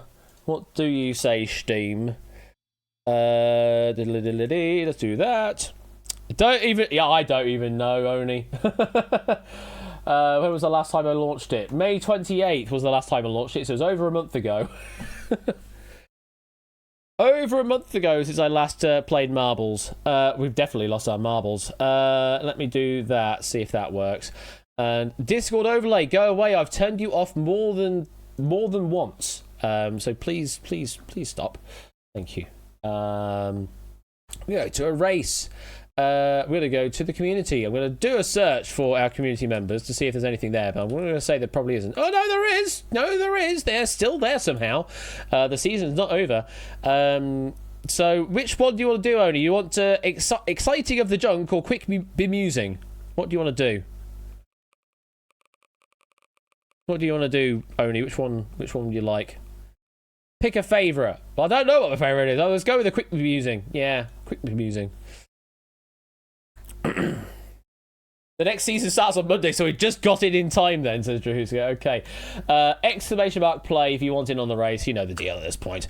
Now, marble, I don't have a value for. That's a good point. I need to do a wheel picker. Do I still have that on my history? No, I don't have that one on my history right now. So I have this on a separate wheel. Let me do a quick configuration of a wheel. 20k, 25, 35, 50k. Actually, you know what? Let's do 22k. Let's do 75k, 100k. Yeah, let's do that. 10, 20, 22. We'll do a 15 in there as well. There we go. Do that. Shuffle, shuffle, shuffle. Bring that over here. Change the layout to that one temporarily. There we go. Let's do a quick spin for the value.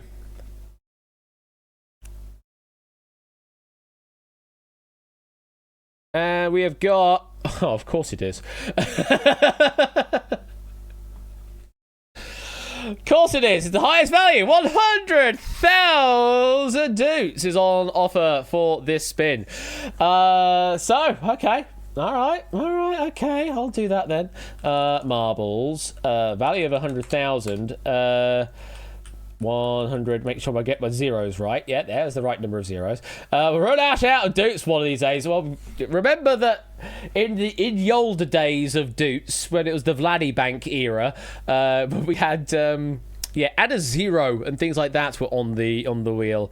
And things got into the hundreds of millions of doots. Yeah, we haven't been in those days for a long, long time. And I also remember the days of Mr. Game Show breaking my shit as well when we did the crossover stream. Don't cross the streams unless it's a quarantine stream. Except it's not quarantine stream anymore. It's Game Show Live, Quiz Show Live. But anyway, But back when we did the crossover stream of Relativity, we did the double spin, and Mr. Game Show just got all of the money. Yeah, good try, JB. I'm gonna do first, last, and random position. I don't care. It's still 100k. I'm gonna do first, last, and random position. So we've got 31 races in. What's the random position? 23. So first finish, final finish, and 23rd place. Those are our paying positions in tonight's edition of the marble race. What track do we want to do? I know. Because I have the word Sonic literally in front of me right now, we will go into some Sonic Adventure 2 is what we will do. 23! Anyway, it is time to get on with this race. 31 of you are in. First to finish will get 100,000. Final one to finish will get 100,000. And whoever is in 23 will also get 100,000 doots. If we're going to do Sonic, can you do Sonic Frontiers? Break through it all? No. Instead, I am going to do some live and learn because I need to live and learn. Let's get this race underway. 10 seconds. Exclamation mark play if you want in on the race. And if you're ready, then let's go.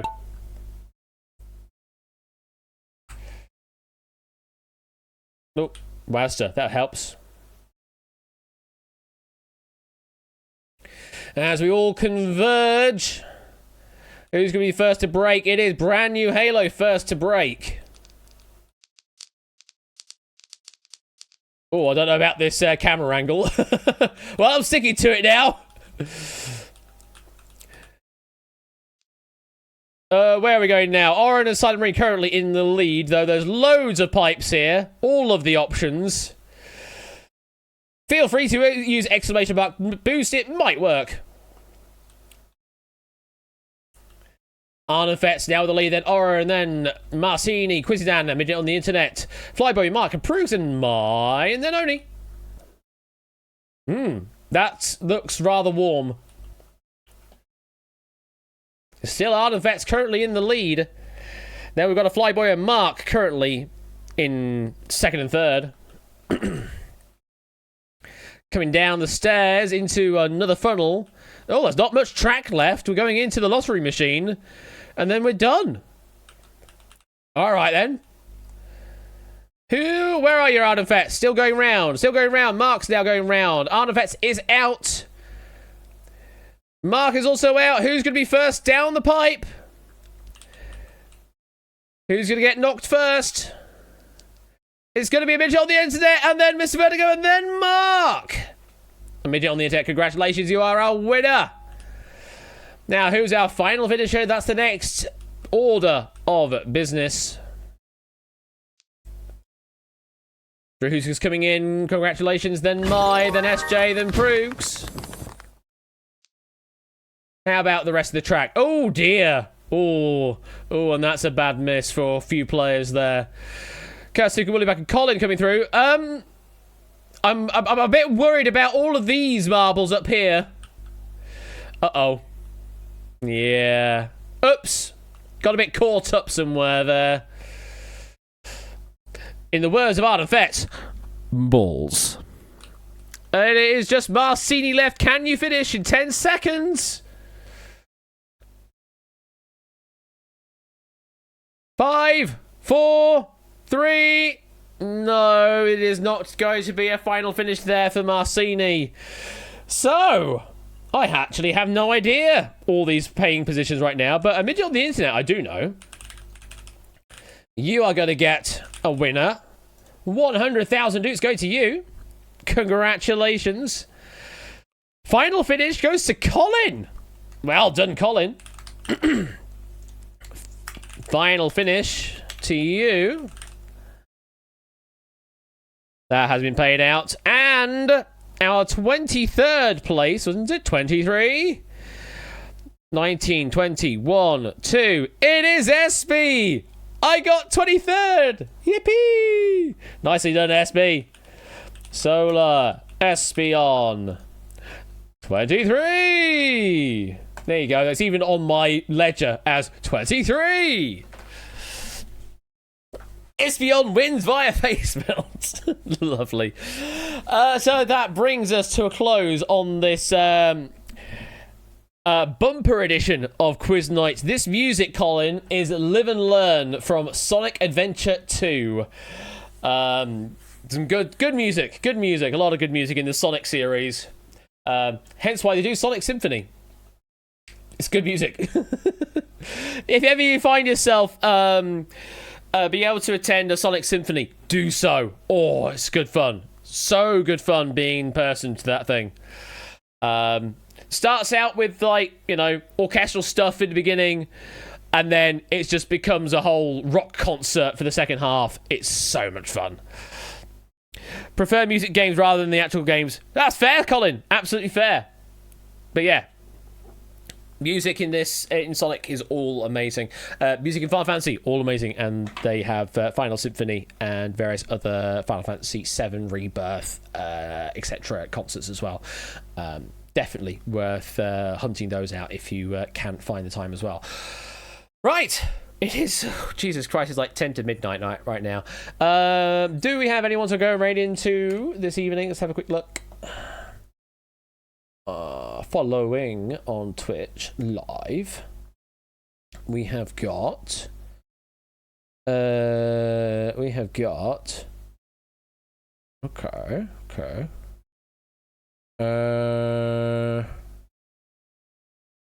We have Prey currently going live right now. I think we should go and raid him.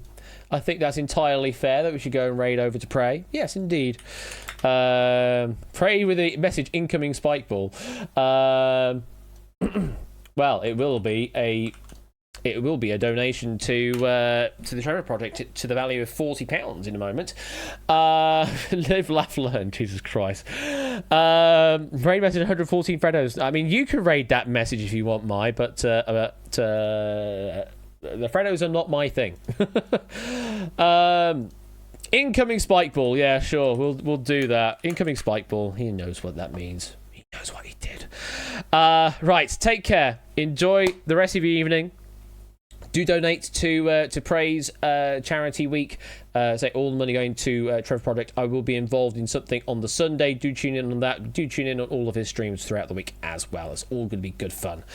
Take care. And I will see you on Friday for Redacted, written by Jerry Ellis. I hope you're looking forward to that. And I hope you're looking forward to some more Quiz Night on Friday. See you soon. Good night.